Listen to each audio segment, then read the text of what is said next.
The sun hadn't yet broken the horizon when Catherine Brennan arrived at Range Complex 7. The air tasted of pine and cordite, that particular North Carolina mixture that had become as familiar to her as breathing. Fort Bragg at dawn was a world unto itself, a place where shadows still held dominion, and the only sounds were the distant rumble of diesel engines and the soft crunch of boots on gravel. She parked her truck in the contractor lot, third space from the left. Always the same space. Routine was survival. Routine was invisible armor.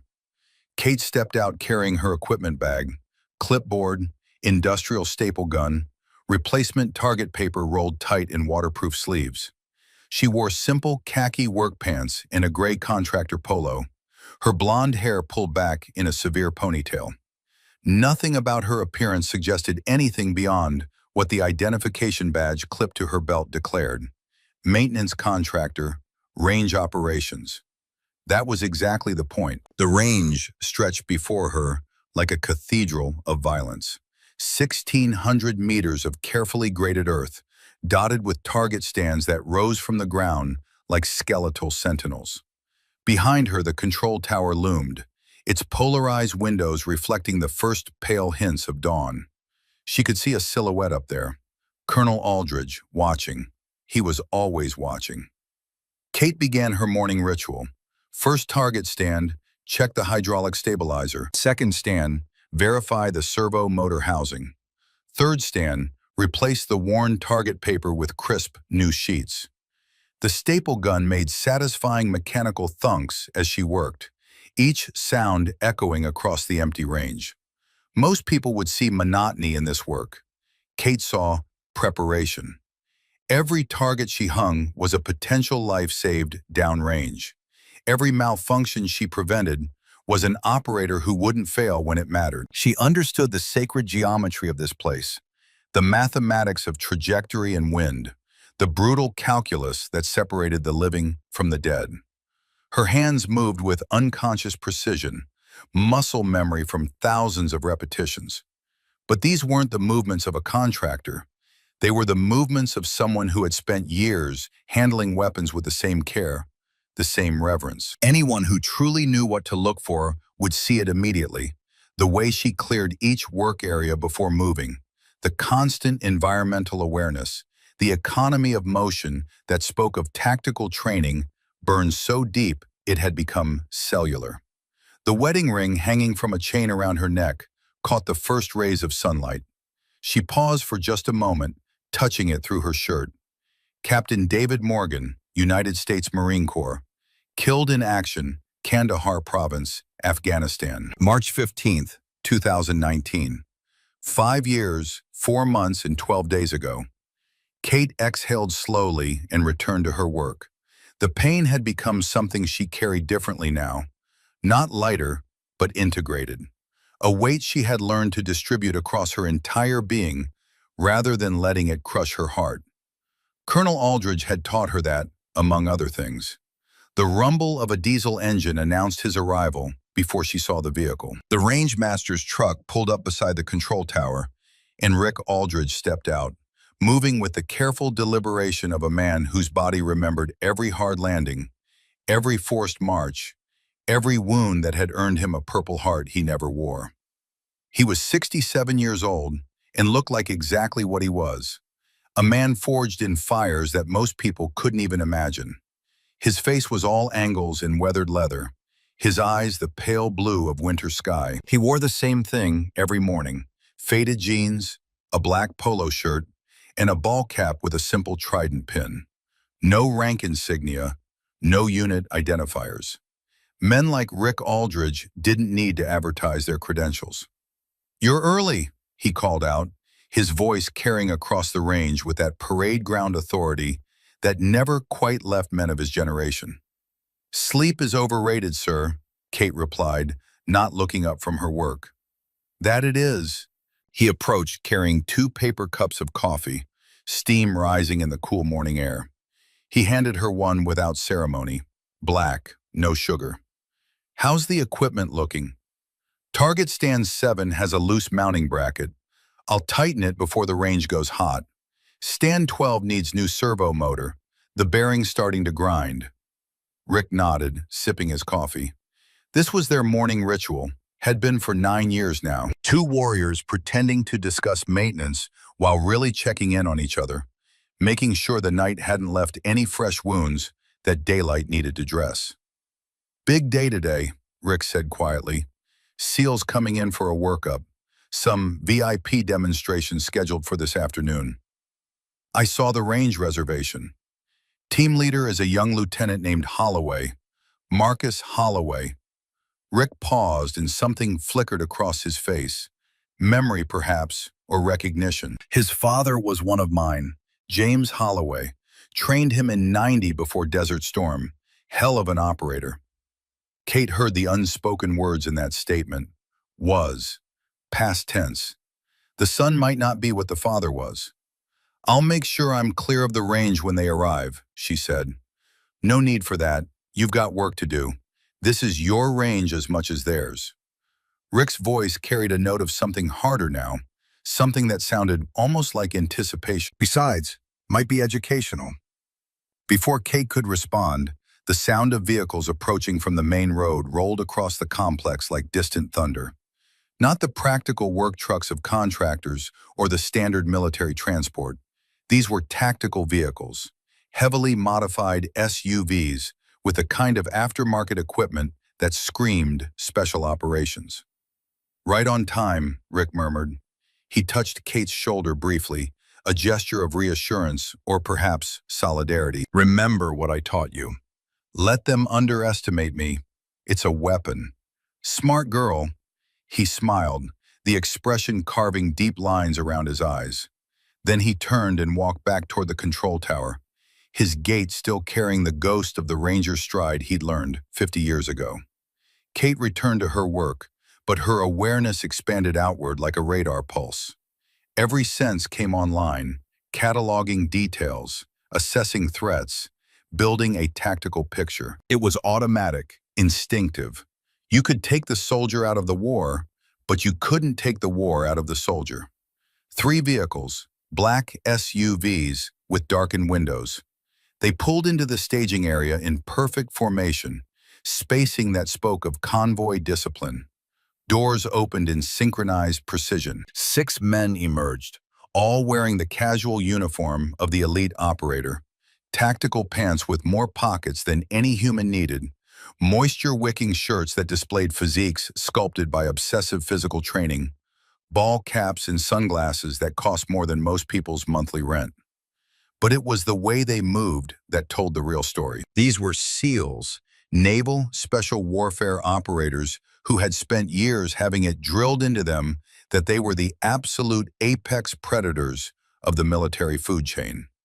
They moved with the casual arrogance of men who had never encountered a problem they couldn't shoot, blow up, or physically dominate. The team leader was obvious immediately. He was the tallest, the loudest, the center of gravity around which the others orbited. Lieutenant Marcus Holloway stood 6'3" and carried himself like a man who had never been told no in his entire life. His jaw could have been carved from granite, his shoulders broad enough to block out the sun. He wore his sunglasses pushed up on his forehead like a crown, and when he spoke, his voice carried the easy confidence of someone accustomed to being the most important person in any room. All right, gentlemen, let's get set up, Holloway announced, gesturing broadly at the range. We've got senators and DOD brass coming at 1400 hours.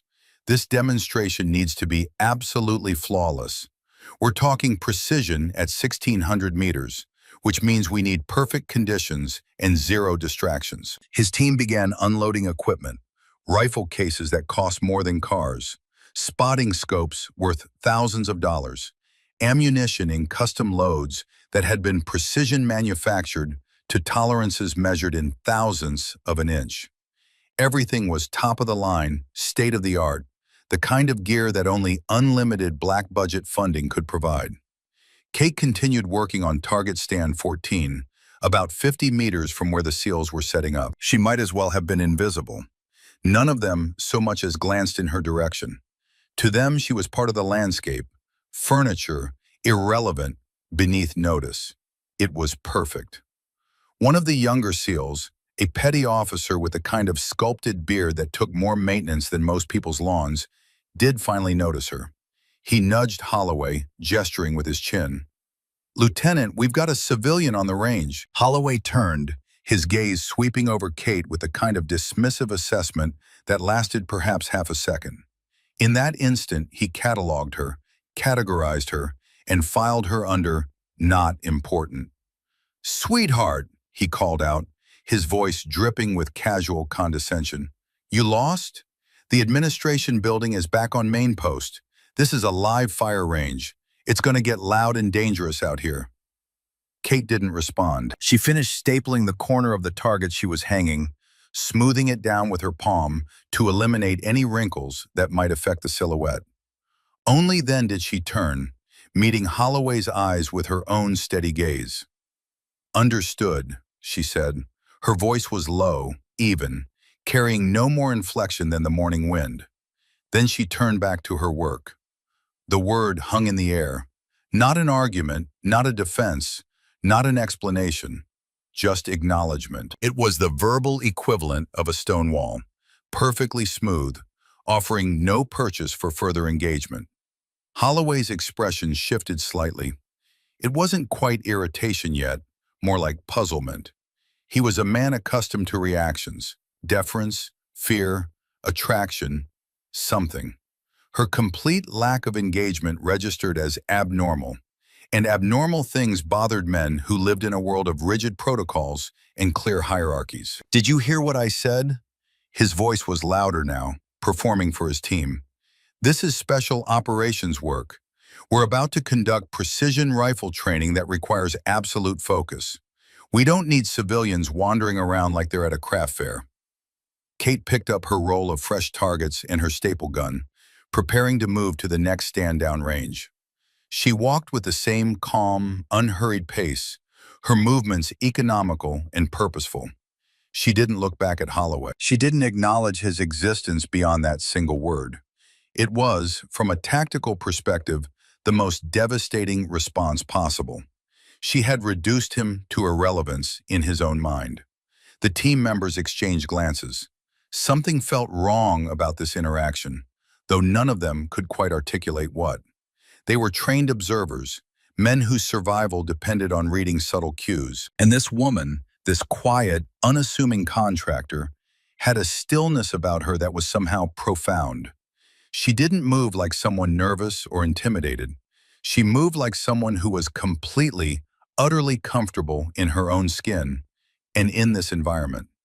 Holloway felt it too, though his ego interpreted it as disrespect rather than what it actually was. His jaw tightened. He took 3 steps toward Kate, his boots crunching on gravel loud enough to be heard across the range. "Hey, I'm talking to you." Kate stopped, turned slowly. Her face remained neutral, registering his presence with the same detachment she might give to weather or terrain. She waited, just waited. The silence stretched between them like a taut wire. "Look," Holloway continued, his voice taking on the tone of someone explaining something to a particularly slow child.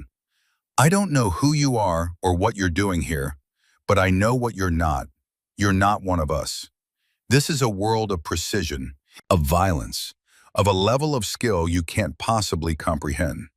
He gestured at his team, at their equipment, at the range itself. "We're out here preparing to do things you only see in movies.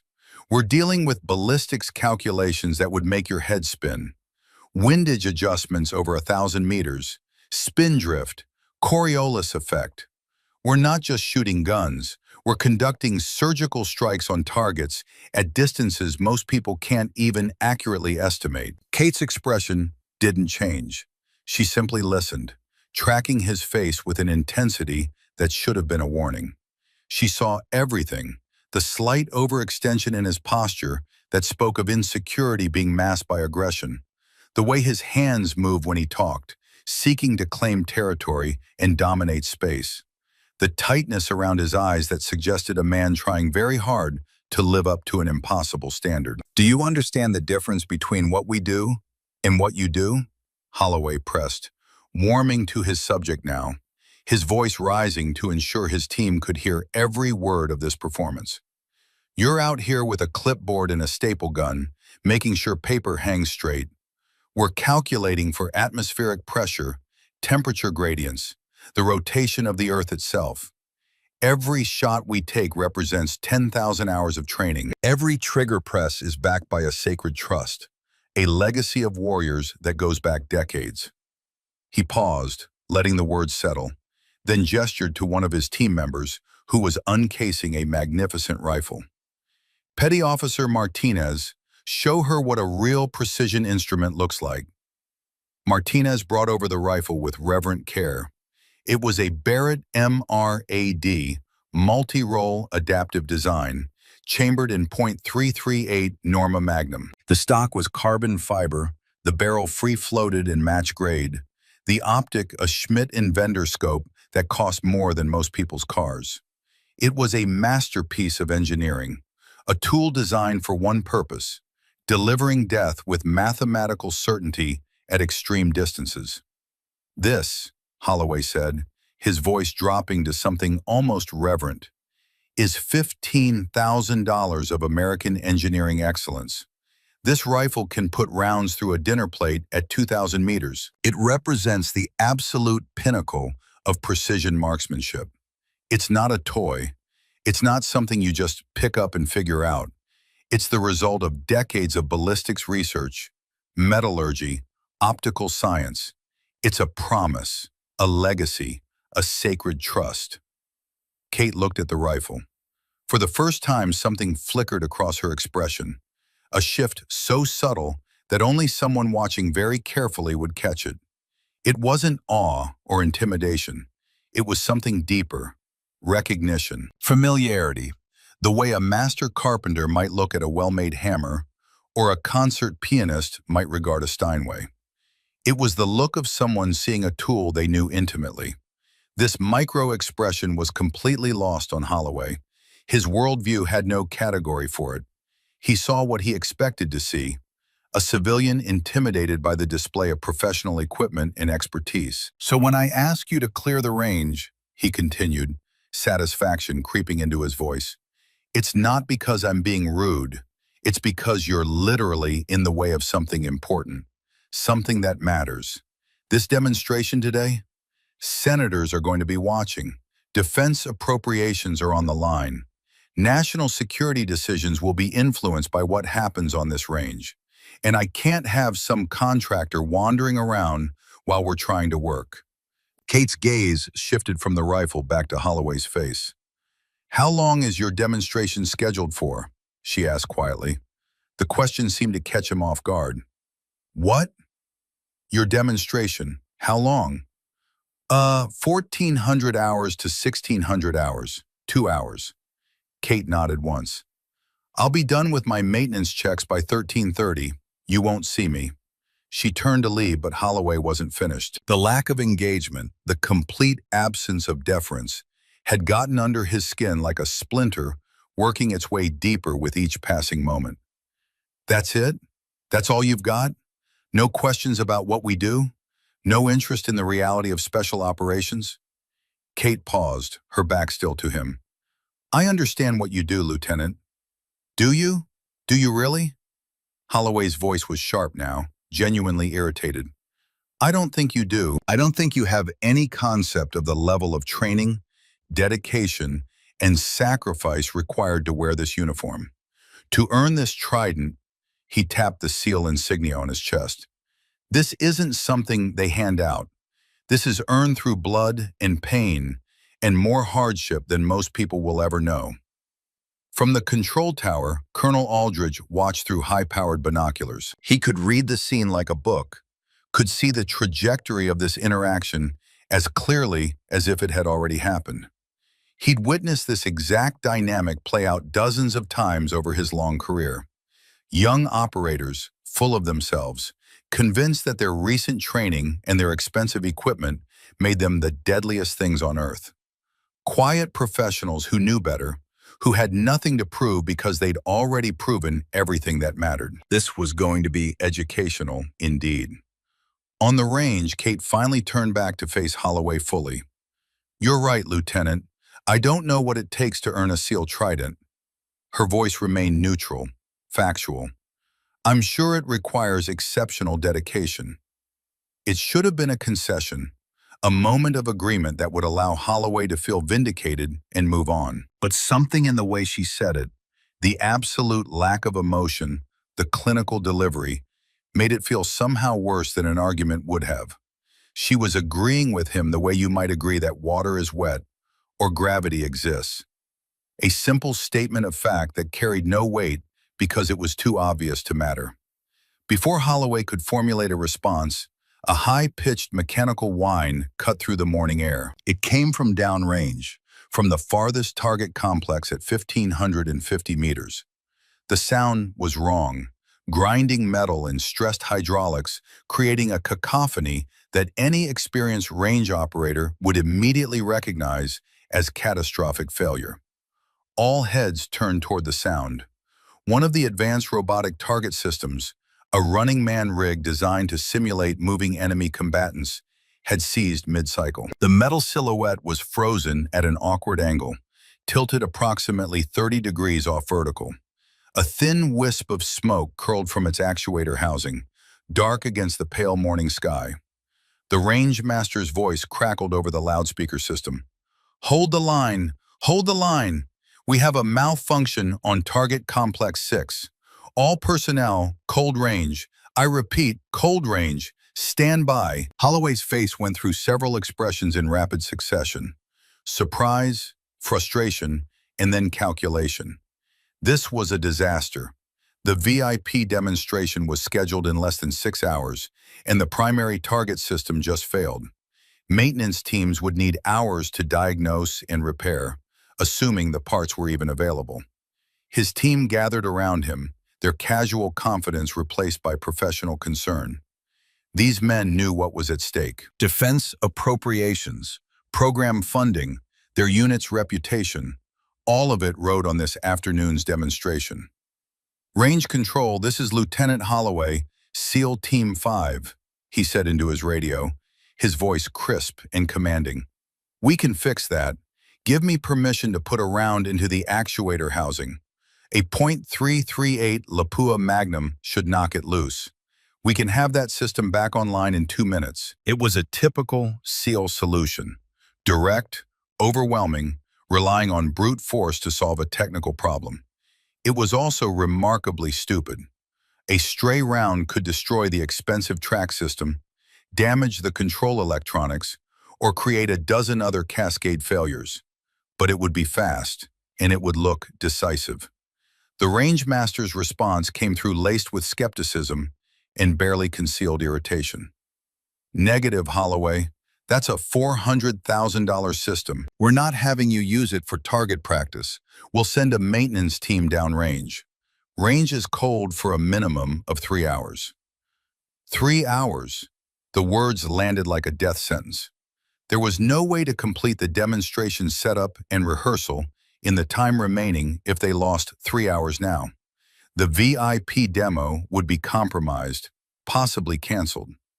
Everything Holloway had been planning for the past month was crumbling. 3 hours, he muttered, his jaw clenching. Unfucking believable. Can't these contractors maintain anything properly? He turned, looking for a target for his frustration, and his eyes landed on Kate. She was still standing there, still holding her clipboard and staple gun, still radiating that infuriating calm. "See?" he said, gesturing at the smoking target downrange. "This is what I'm talking about. This is the kind of problem we deal with. It requires dynamic solutions, immediate action, tactical thinking, not something you can fix with a staple gun and a prayer." Kate had stopped looking at Holloway. Her attention was focused entirely on the malfunctioning target, her head tilted slightly as she studied the distant silhouette. Her eyes moved with methodical precision, tracing lines and connections that were invisible to everyone else. She wasn't looking at the problem as a barrier to be overcome. She was reading it like text, understanding its language. The silence stretched. Holloway waited for some response, some acknowledgement. When none came, his frustration crystallized into something sharper. What? No witty comeback? No contractor wisdom to share? Kate spoke without looking at him, her voice carrying across the range with unexpected clarity. You'll shatter the servo housing if you hit the actuator mount. Everyone froze. The servo's not the problem, she continued, still studying the distant target. The primary issue is the retaining bolt on the forward hydraulic coupling. It's sheared. The pressure from the pneumatic actuator is creating a torque load on the chassis, which is binding against the guide rail. That's what's causing the seizure. The sheer technical specificity of her diagnosis stunned the assembled SEALs into silence. This wasn't a guess. This was an assessment delivered with the unshakable confidence of someone who knew exactly what they were looking at. The kind of certainty that came from deep knowledge, from having seen this exact failure before, from understanding the mechanical systems at a level that went beyond what any normal contractor would possess. Holloway stared at her, his mouth slightly open. How could you possibly know that from here? That target is over 1,500 meters away. You can barely see it without optics. Kate finally looked at him. She pointed downrange with one hand, her finger tracing invisible geometry. The shadow underneath the chassis is misaligned by approximately 3 degrees. You can see the slight torsion shimmer on the main support arm where the stress is concentrating. The hydraulic line shows a pressure bulge just before the coupling. That's backflow from the failed seal. The bolt has to be the failure point. It's the only component under sufficient shear stress to create that specific deformation pattern. It was breathtaking. She was reading stress patterns on metal from over a mile away, diagnosing a mechanical failure with the kind of precision that would require most people to be standing right next to the equipment with diagnostic tools and a manual. She was seeing things that shouldn't be visible to the naked eye, interpreting subtle visual cues that most trained technicians wouldn't catch. Holloway felt something shift in his chest, an unfamiliar sensation that took him a moment to recognize as doubt. His voice, when it came out, was sharp with defensive sarcasm. Right, and I suppose you've got a magic solution to fix it from here, Miss Clipboard? The mockery was thick, but underneath it ran a new thread: uncertainty. He was a man watching his assumptions crack, and he was fighting desperately to shore them up before they collapsed entirely. Kate met his eyes with that unsettling directness. I could fix it, but you'd need to let me use a rifle. The statement hung in the air like a challenge, like a blade being drawn. Holloway laughed. It was a harsh sound, forced. Oh, this is rich. You're telling me you can fix a mechanical failure at 1,500 meters with a rifle shot? What are you going to do? Shoot it really hard and hope something unsticks? I'm going to hit the sheared retaining bolt at the coupling joint. If the bolt head is removed, the chassis will drop back into alignment. The actuator can then override the binding. You're going to hit a bolt head, that's maybe an inch across. At 1,500 meters, in variable wind. Holloway's voice was dripping with theatrical disbelief. Lady, I don't know what you've been smoking, but professional snipers spend years learning to hit targets that size, at that distance, under perfect conditions, with custom ammunition and world-class equipment. Yes, Kate said simply. They do. Holloway's team had gone completely quiet. They were watching this interaction with the fascinated horror of people witnessing a car accident in slow motion. Something was very wrong here.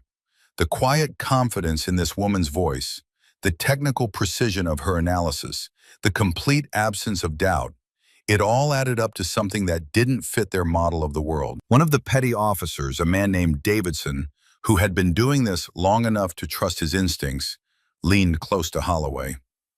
LT, he said quietly, maybe we should. No, Holloway cut him off. His pride was fully engaged now, his ego erected like battlements against the approaching truth. He couldn't back down. Backing down would mean admitting he'd been wrong. And men like Marcus Holloway built their entire identities on being right. He looked at Kate with an expression that mixed pity and mockery. All right, sure, let's play this game. He turned to Martinez. Give her your rifle. Martinez hesitated, clutching the expensive Barrett like a parent protecting a child. Sir, this weapon is... I said give it to her, Holloway snapped. Let's let Miss Contractor show us all how the professionals do it. This should be entertaining. Martinez reluctantly brought the rifle over, handling it with reverent care. He held it out to Kate like he was presenting a religious artifact, his expression making clear he expected her to fumble it, to be intimidated by its weight and complexity, to reveal herself as the amateur she obviously was. Kate set down her clipboard and staple gun with deliberate care. She reached out and took the rifle. The transformation was instantaneous and complete. The moment the weapon settled into her hands, something fundamental shifted. The quiet contractor vanished, and in her place stood something else entirely.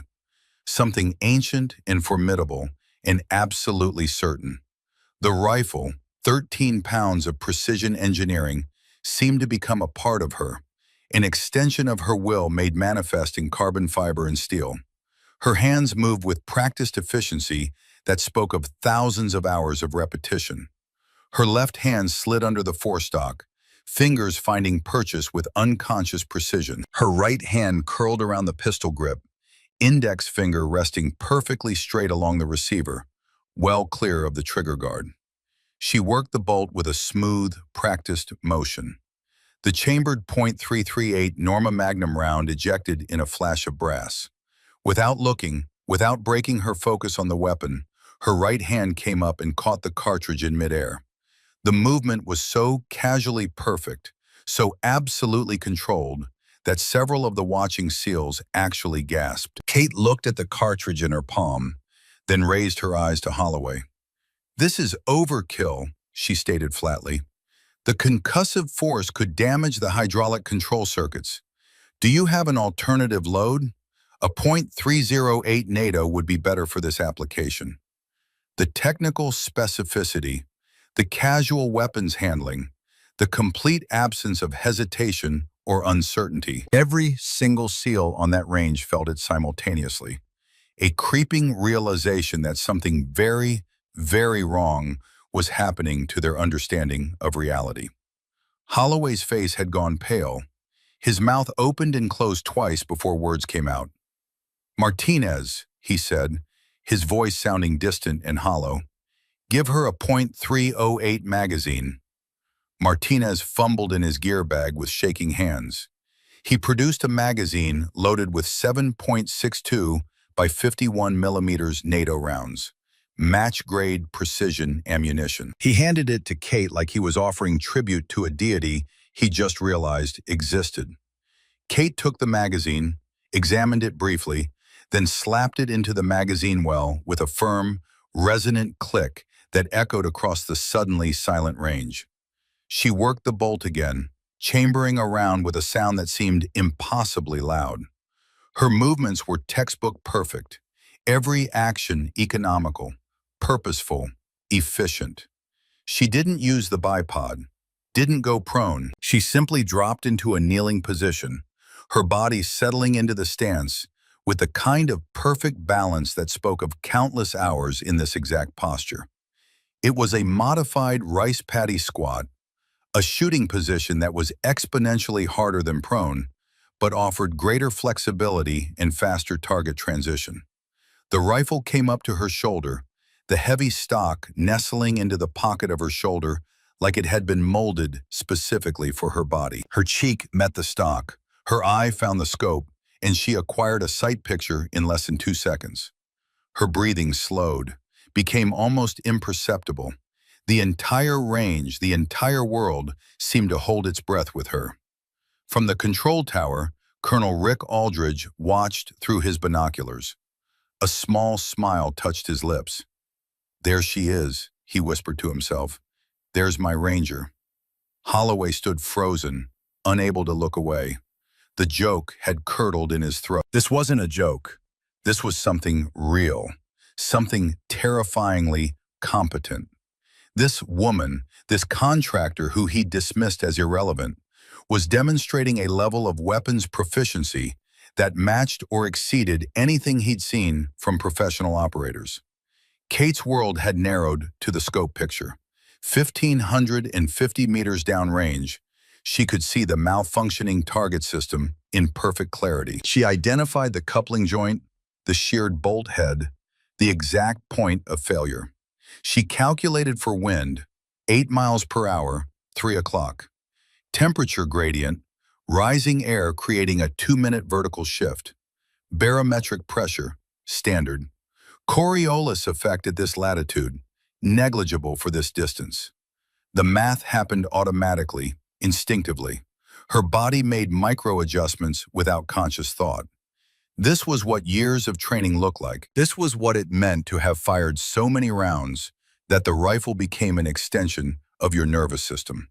She exhaled slowly, smoothly, half a breath. The perfect moment existed between heartbeats, in that instant of absolute stillness when the body was a stable platform and the world held perfectly still. The rifle cracked, a single, sharp, clean report that was utterly distinct from the usual cacophony of range-fire. It wasn't a roar, it was a statement, final and absolute. For a moment, nothing happened. Then, 1,550 meters away, something impossibly small, no bigger than a man's thumb, violently separated from the target assembly. The sheared bolt head, freed from the immense torsional pressure, spun away into the dirt. The target chassis snapped back into alignment with an audible clang that carried back on the wind. A second later, the actuator motor whirred back to life, and the running man target began to glide smoothly along its track as if nothing had ever been wrong. The silence that followed was profound, absolute. It was the silence of men who had just watched their entire understanding of the world get rewritten in real time. Kate stood up. The movement was as fluid and controlled as her kneel had been. She worked the bolt, ejecting the spent casing. She held the rifle out to Holloway, butt first, barrel safely pointed at the ground. "Your weapon is clear," she said. Her voice was the same neutral, professional tone she'd used throughout this entire interaction. "The optic is approximately 0.3 mils right of true zero. You'll want to adjust that before your demonstration." Holloway took the rifle with numb hands. He stared at it, then at her, then at the distant target now functioning perfectly. His brain was struggling to process what had just happened, to reconcile the impossible shot he just witnessed with his assumptions about who this woman was. "How did you—" he began but couldn't finish the sentence. Kate didn't answer. She picked up her clipboard and staple gun, her movements returning to that same calm, methodical efficiency. She turned and began walking toward the next target stand, leaving Holloway and his team standing in shocked silence. The sound of an engine, immediate and purposeful, cut through the morning air. A utility vehicle appeared from the direction of the control tower, moving fast enough to kick up a small cloud of dust. It came to a halt just behind the firing line, and Colonel Richard Aldridge stepped out. Every person on that range, from the lowest-ranking SEAL to Holloway himself, immediately came to attention. Not because Aldridge was wearing rank insignia, not because he'd given an order, but because the sheer force of his presence demanded it. He was a man who'd commanded in Mogadishu, who'd led operations in Desert Storm, who'd spent 45 years in the service of his country. Authority radiated from him like heat from a forge. His eyes swept over the assembled men, taking in their shocked expressions, the still smoking target downrange, and the single spent 7.62 millimeter casing glinting on the asphalt. But his gaze came to rest on Kate, and when he looked at her, the hard authority in his face softened into something else. Respect, pride, recognition. He walked directly toward her, ignoring everyone else. When he stopped in front of her, he looked at her not as a colonel addressing a contractor, not as a superior to a subordinate, but as one warrior to another. "That was a hell of a shot, Sergeant," he said quietly. The word hung in the air. Sergeant. Not contractor. Not civilian. Sergeant. Kate met his eyes. "The weapon has a good optic, sir." "It's not the optic," Aldridge replied, and the ghost of a smile touched his lips. "And you know it. I haven't seen shooting like that since Mogadishu. October 3rd, '93. The date meant nothing to most of the watching SEALs, but to men like Aldridge, it was sacred. The Battle of Mogadishu, Black Hawk Down, the day that 18 American soldiers died in the streets of Somalia, and 2 helicopter pilots earned Medals of Honor. Aldridge turned to his aide, a young captain who'd followed him from the control tower. "Get on the net to J1. I want a personnel file check. Last name Brennan, first name Catherine." The captain looked confused. "Sir, she's a civilian contractor. She won't have a military file." Aldridge's eyes narrowed. "She will. Check the archived NCO records. Search for Sergeant Catherine Brennan, 75th Ranger Regiment." The title crashed into the assembled SEALs like a physical force. Ranger Regiment. Not just Army, not just infantry, the Rangers. The premier light infantry unit of the United States military. The unit that had jumped into Grenada and Panama, that had fought in Mogadishu and Takur Ghar, that had led the initial invasions of Afghanistan and Iraq. Holloway looked like he'd been struck. The color had completely drained from his face. The captain spoke into his radio, his voice uncertain. Static crackled. Then a tinny voice responded from the other end. The captain listened, his eyes growing progressively wider with every word. He lowered the radio and turned to Aldridge, his expression one of pure, unadulterated awe. "Sir," he began, his voice barely above a whisper. "File confirmed. Sergeant Catherine Brennan, 8 years of service, United States Army." He swallowed hard, reading from notes he was taking as the voice continued through his earpiece. "Last unit of assignment, 75th Ranger Regiment, 3rd Battalion, Bravo Company." The captain paused, gathering courage for what came next. Notable decorations include the Silver Star with oak leaf cluster, 3 bronze stars with V device for valor, Purple Heart, Combat Infantry Badge, Ranger Tab, Expert Infantry Badge, Distinguished Marksman Badge, President's 100 Tab. Each award was another hammer blow to Holloway's ego. These weren't participation trophies. These weren't political decorations. These were awards for courage under fire, for technical excellence, for being tested in combat and found exceptional. The captain's hand was shaking now. "Sir, there's more. Multiple deployments to Operation Enduring Freedom, Afghanistan, 2016, 2017 through 18, and 2019. The last deployment," he paused, checking his notes again. "Classification level is high. Mission details are redacted, but there's a notation." "Read it," Aldridge commanded. "Kandahar Province, March 2019. Team Ambush, 4 KIA including Unit Medic Captain David Morgan. Sergeant Brennan held defensive positions solo for 14 hours. Eliminated 12 enemy combatants. Provided overwatch for successful friendly force extraction under sustained fire. Awarded Silver Star, 2nd award." The silence was absolute. 12 confirmed kills. In a single engagement, while holding position alone after watching her fiancé die. The captain wasn't finished. Confirmed total career kills, 47. It's noted as the highest confirmed count for any female sniper in United States military history. He looked up from his notes, his face pale. "Sir, there's a final notation." Upon completion of 3rd deployment, Sergeant Brennan was offered a direct commission to 2nd lieutenant and assignment to special operations. She declined. She requested discharge and accepted position as civilian contractor, range operations, Fort Bragg, North Carolina. Colonel Aldridge nodded slowly, as if confirming something he'd known all along. He turned away from his aide and faced Kate directly. His back straightened. His posture became ramrod straight, and then he executed a salute. It was not the perfunctory gesture of military courtesy. It was slow, deliberate, and profoundly respectful. It was the salute one gives to a Medal of Honor recipient, the salute that says, "You are my better." "Sergeant Brennan," he said, his voice resonating with authority and respect, "it is an honor to have you on my range."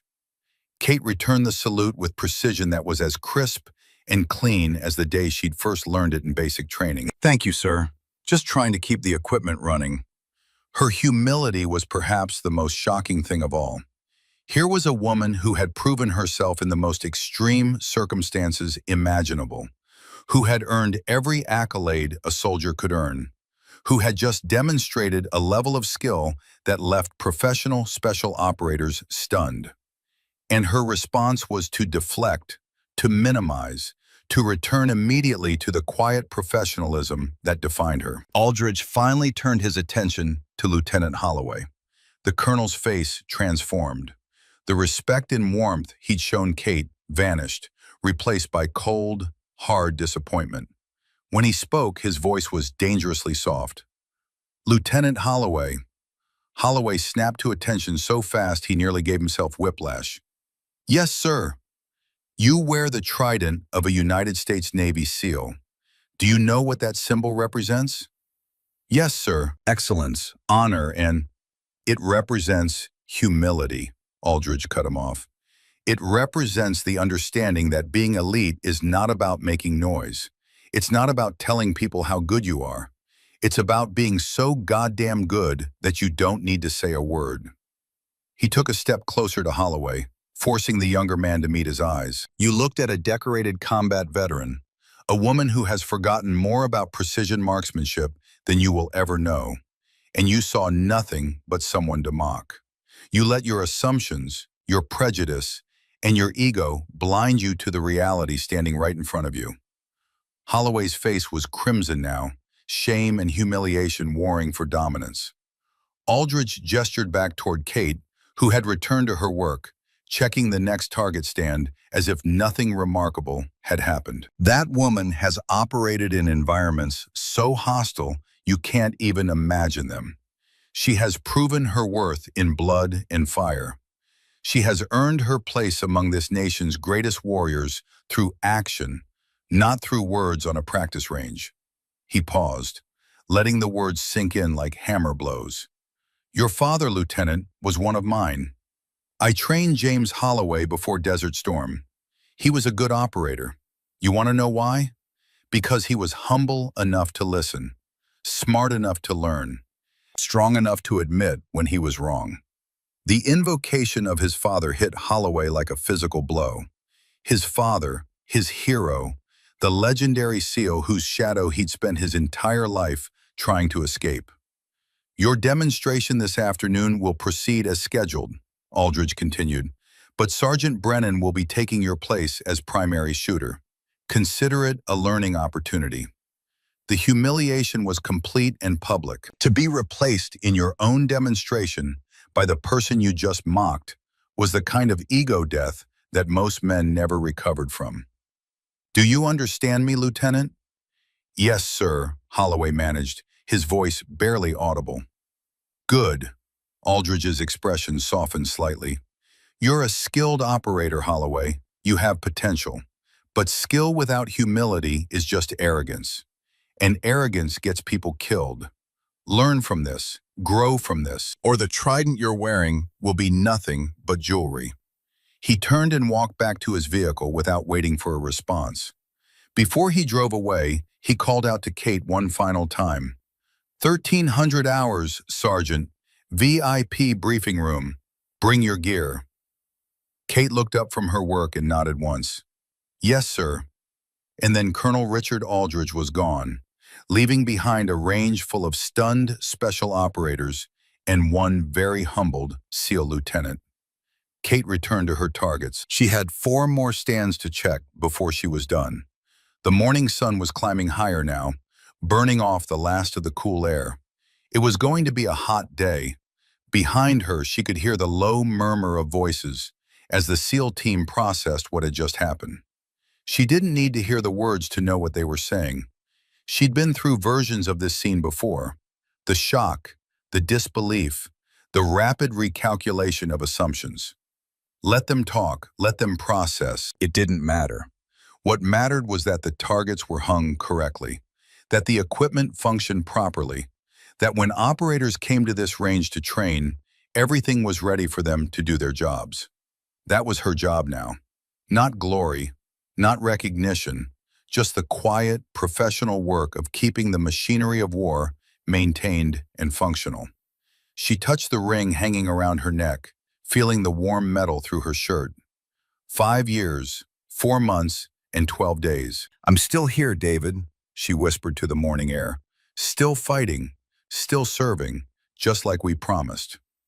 The wind carried her words away across the range, across the 1,500 meters, where an impossible shot had just rewritten a lieutenant's understanding of the world, across the miles and years and all the distance between who she had been and who she had become. Somewhere in the control tower, Colonel Rick Aldridge watched her through binoculars and smiled. The student had become the teacher. The legacy would continue, and the morning work went on. The briefing room at Fort Bragg's Special Operations Command Building smelled of coffee, leather, and old paper. High-ranking officers had made decisions in this room for decades, decisions that sent men into darkness and brought some of them back changed.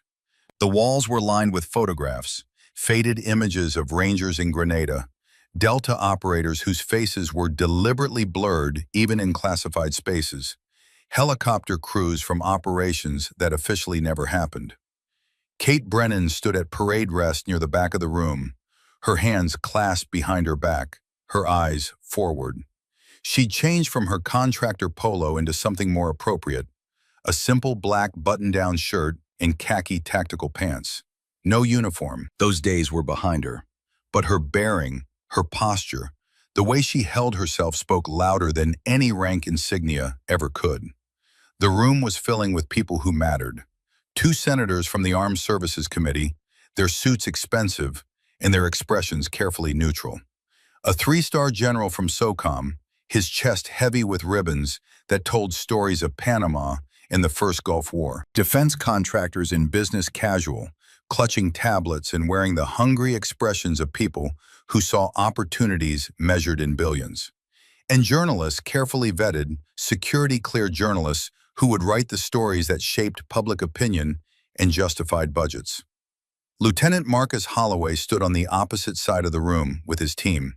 He looked like he'd aged 5 years in the past 6 hours. The cocky confidence had been stripped away, leaving behind something rawer and more honest. His eyes kept finding Kate, then darting away like he was looking at the sun. Colonel Rick Aldridge entered through the main doors, and the room's ambient noise dropped by half. He carried himself with the easy authority of a man who'd earned every bit of respect he commanded. His eyes swept the assembled crowd, cataloging, assessing, measuring. "Ladies and gentlemen," he began, his voice cutting through the remaining chatter like a blade. "Thank you for joining us today. What you're about to witness is a demonstration of precision marksmanship at extreme range. The purpose is to showcase the capabilities of our special operations training programs and the equipment that supports them." He paused, letting his gaze settle on each of the VIPs in turn. "The demonstration will be conducted by Sergeant Catherine Brennan, a decorated veteran of the 75th Ranger Regiment with 3 combat deployments to Afghanistan. Sergeant Brennan currently serves as a civilian contractor specializing in range operations and advanced marksmanship instruction. One of the senators, a woman in her 60s with steel gray hair and sharp eyes, raised her hand. "Colonel, I was under the impression this demonstration would be conducted by Naval Special Warfare personnel." Aldridge's expression didn't change. "Plans evolve, Senator. When you have access to one of the finest precision shooters in the country, you use that asset. Sergeant Brennan's qualifications speak for themselves."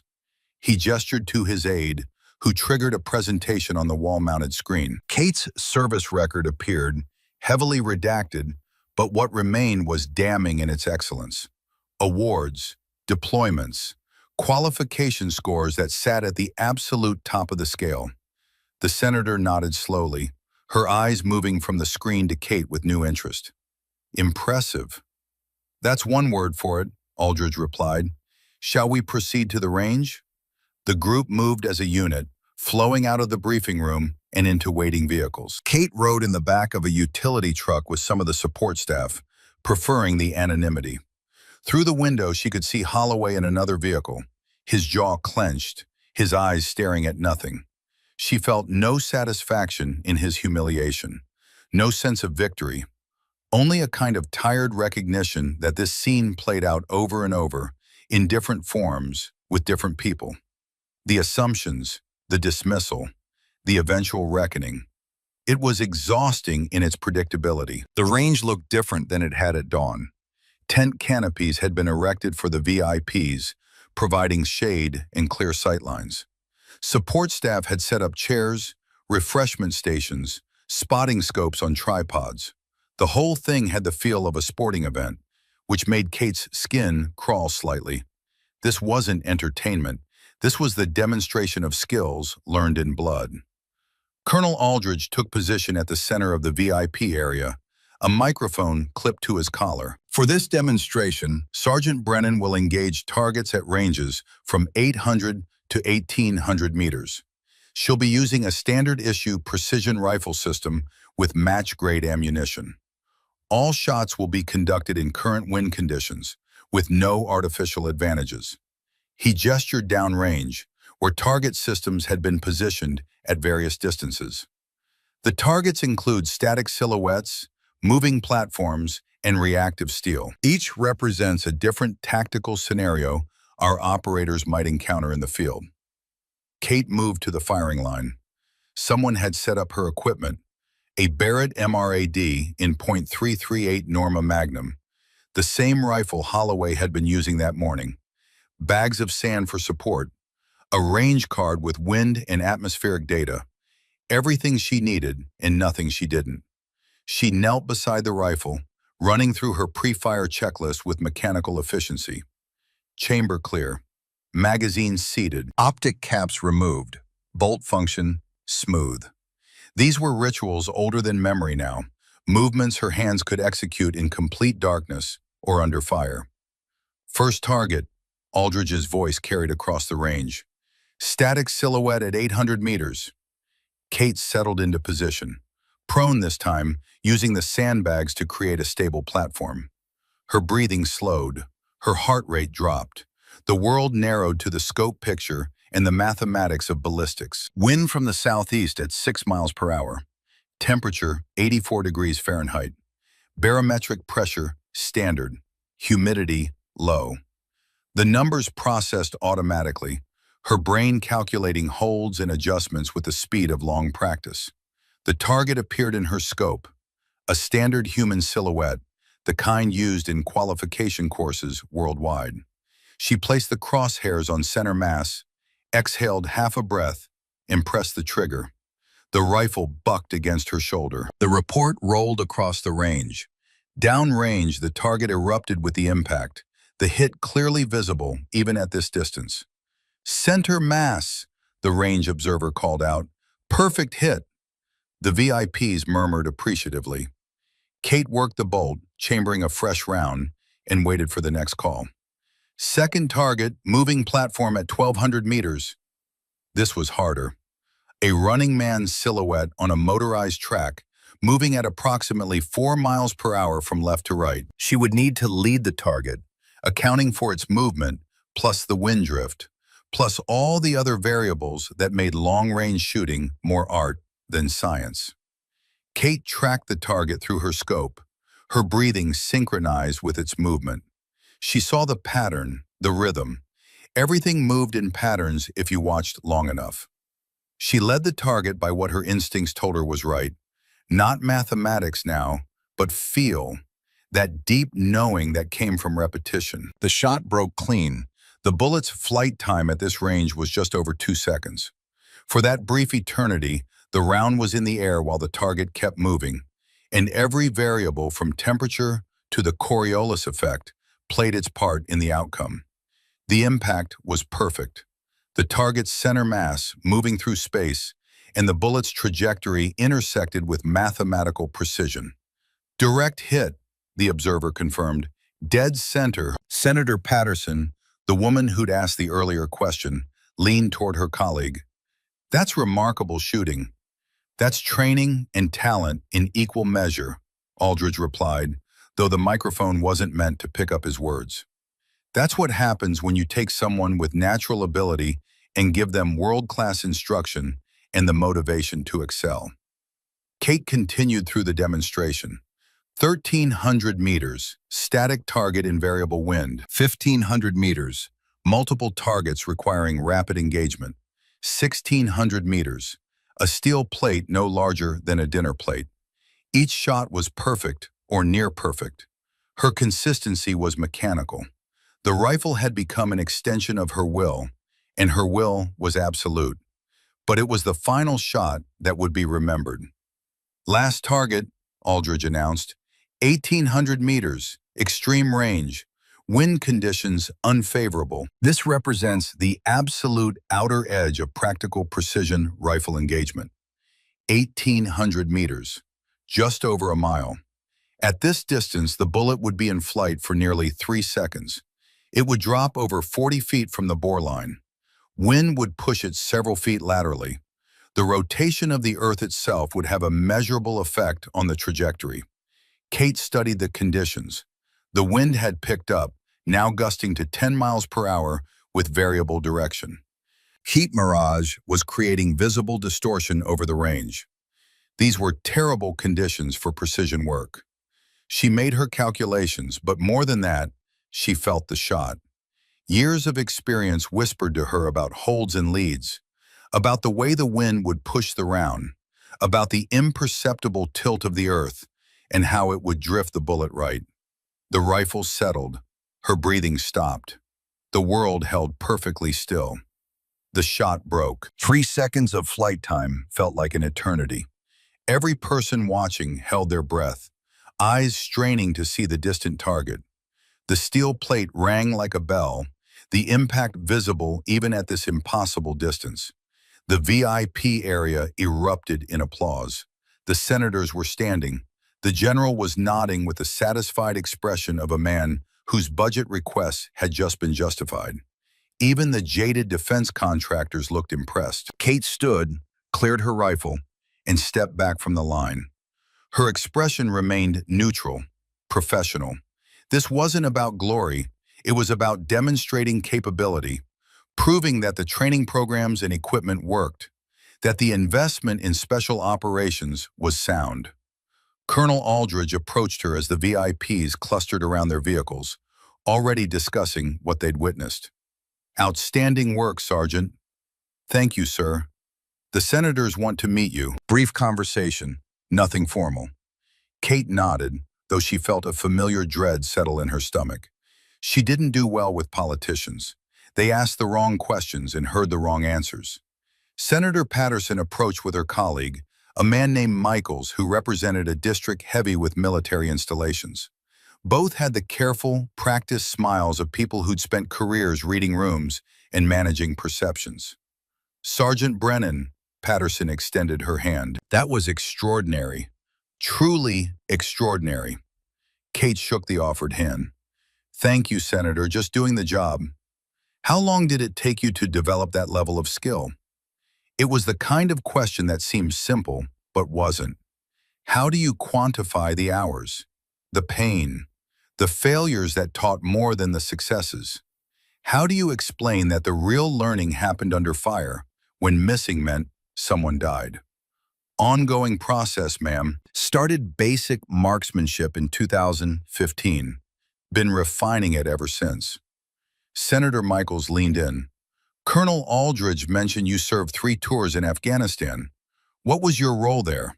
The question carried layers. What he was really asking was, were you in combat? Did you kill people? Are you a real warrior or just a good shot?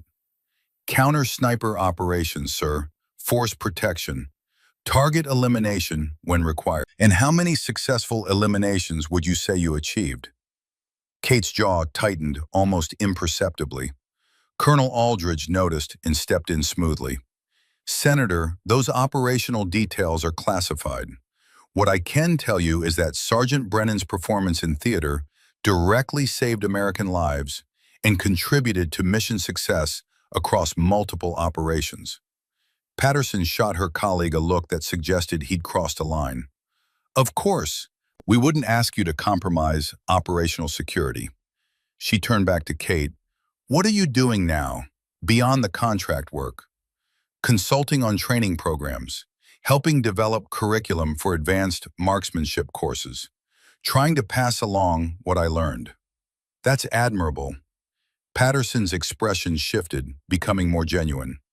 I lost a nephew in Kandahar, 2019. He was a Marine. The date hit Kate like a physical blow. March 2019, Kandahar province, the month David died. The month she'd held that position for 14 hours. The month she'd earned her second Silver Star and lost the person she loved most in the world. I'm sorry for your loss, Senator. Thank you. Patterson held her gaze. People like you, people who serve and sacrifice, you're the reason I fight for proper funding and support for our military. What you showed us today isn't just skill. It's the result of investment, training, resources. We need to remember that. It was probably a calculated statement, the kind of thing politicians said to connect with their audience. But there was something in Patterson's eyes that suggested genuine feeling, genuine loss. The senators moved on, satisfied with their photo opportunity and their talking points. The general spent a few minutes discussing technical specifications with the defense contractors.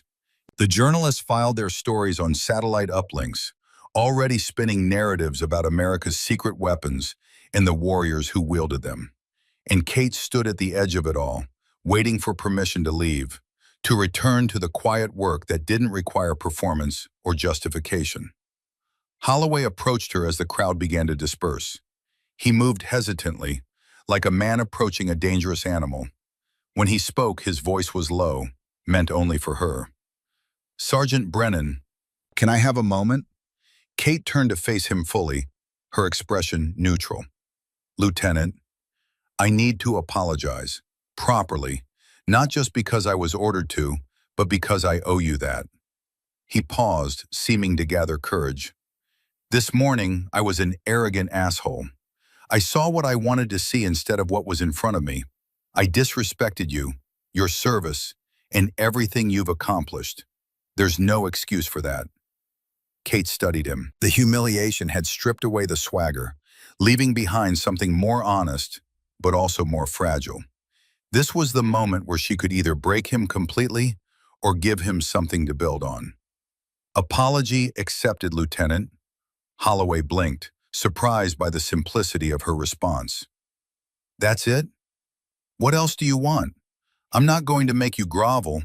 You made a mistake. You owned it. That's more than most people do. He struggled with the words. How do you do it? How do you make those shots? How do you stay so calm? Kate considered the question. You want the technical answer or the real one? The real one. Fear, she said simply. I'm terrified every time I pull the trigger. Terrified of missing, of failing, of letting people down. But I learned a long time ago that fear is just information. It tells you what matters. You don't get rid of it, you use it. Holloway absorbed this, his expression thoughtful. My father, Colonel Aldridge, said he trained my father before Desert Storm. I know, the colonel told me. Did he tell you that my father died 3 years ago? Heart attack, sudden. One day he was there, the next he wasn't. I didn't know that, I'm sorry. Holloway's hands clenched and unclenched at his sides. My whole life I've been trying to live up to his legend, trying to be the operator he was, to earn the respect he earned. And I thought that meant being the loudest, the most confident, the most dominant. I thought that's what strength looked like. That's what insecurity looks like, Kate said not unkindly. Real strength is quiet. Your father knew that, or he wouldn't have been the operator he was. Colonel Aldridge said the same thing. Holloway met her eyes. He offered to train me, him and you. 8 weeks, intensive. He said it's the same thing he did for my father in '90. Kate felt a flicker of surprise. Aldridge hadn't mentioned this to her. And you accepted? I did, if you're willing. She studied him for a long moment, seeing past the uniform and the ego to the core of the person underneath. She saw someone who genuinely wanted to be better, who'd been given a harsh lesson and was strong enough to learn from it. I'm willing, but you work for it. No shortcuts, no ego. You show up ready to learn, not to prove anything. I understand. Do you? Kate's voice sharpened slightly. Because this isn't about making you a better shooter, Lieutenant. There are 100 instructors who can do that. This is about making you a better operator, a better leader, a better human. That work is harder than anything you've done in SEAL training. Holloway straightened, and for the first time that day, his voice carried genuine certainty. I'm ready for that work. Kate nodded once. Then we start tomorrow. 0500, range 7. Bring your rifle and leave your ego in your rack. Colonel Aldridge's voice interrupted them. Sergeant Brennan, Lieutenant Holloway, my office, now. They followed him across the compound to the Special Operations Command Building. His office was Spartan. A desk, filing cabinets, a few photographs on the wall. One showed Aldridge as a much younger man, standing with a group of rangers in desert camouflage. Somalia, Kate knew, the one that changed everything. Aldridge settled into his chair and gestured for them to sit. I'm going to tell you both a story. Lieutenant Holloway, this is about your father. Sergeant Brennan, you haven't heard this part either. He leaned back, his eyes going distant with memory. 1990. Iraq invaded Kuwait in August. By October, we knew we were going in. I was assigned to train a group of Navy SEALs in desert operations and long-range reconnaissance. Your father, Lieutenant, was one of them. Holloway sat forward, attention absolute. James Holloway showed up with the same swagger you had this morning. He was good, naturally talented, physically superior, smart. But he had the same problem you do. He thought his natural gifts were enough. He thought confidence and ability were the same thing. Aldridge's expression hardened with the memory. 3 weeks into training, I put him through a scenario. Live fire exercise, hostage rescue simulation. He rushed it, didn't read the environment, didn't account for all the variables. His shot missed by 6 inches and hit a friendly role player. Simulation round, so no real harm. But in a real scenario, he'd have killed someone on our side. The silence in the room was heavy. I broke him down completely, made him start from absolute zero, taught him that skill without humility is just arrogance waiting to kill someone. Over 8 weeks, I rebuilt him as an operator. Not by making him a better shot. He was already a good shot. By making him a better thinker, a more patient warrior, someone who understood that the quietest professionals are often the deadliest. Aldridge's eyes refocused on Holloway. Your father became one of the finest SEALs I ever had the honor to train. He saved lives in Desert Storm because he'd learned to slow down, to think, to respect the complexity of combat. When you were born, he called me, said he wanted you to be better than he was. I told him that would only happen if you made the same mistakes he did and had someone willing to teach you through them. Holloway's eyes were bright. He never told me that story. Because he was humble enough not to. He didn't need you to know about his failures. He wanted you to find your own path. Aldridge turned to Kate. Which brings me to why you're both here. Sergeant Brennan, I'm offering you a formal position. Lead instructor for the Advanced Precision Marksmanship course. Military pay grade, full benefits, authority to design curriculum as you see fit. Kate's breath caught. Sir, Before you answer, hear me out. You've been hiding here for 5 years, playing contractor, keeping your head down, trying to disappear into the work. I understand why. Losing Captain Morgan was devastating. Grief needs time and space. But Kate, his use of her first name was deliberate, personal. You're too good to waste. The knowledge in your head, the skills you possess, they need to be passed on. Your generation of warfighters learned lessons in blood that the next generation needs to know. You can teach them, should teach them. Kate's hand unconsciously touched the ring under her shirt. I don't know if I'm ready for that, sir. I don't think readiness is the issue. I think you're afraid that moving forward means leaving David behind. It doesn't. Honoring his memory means doing the work you're both called to do.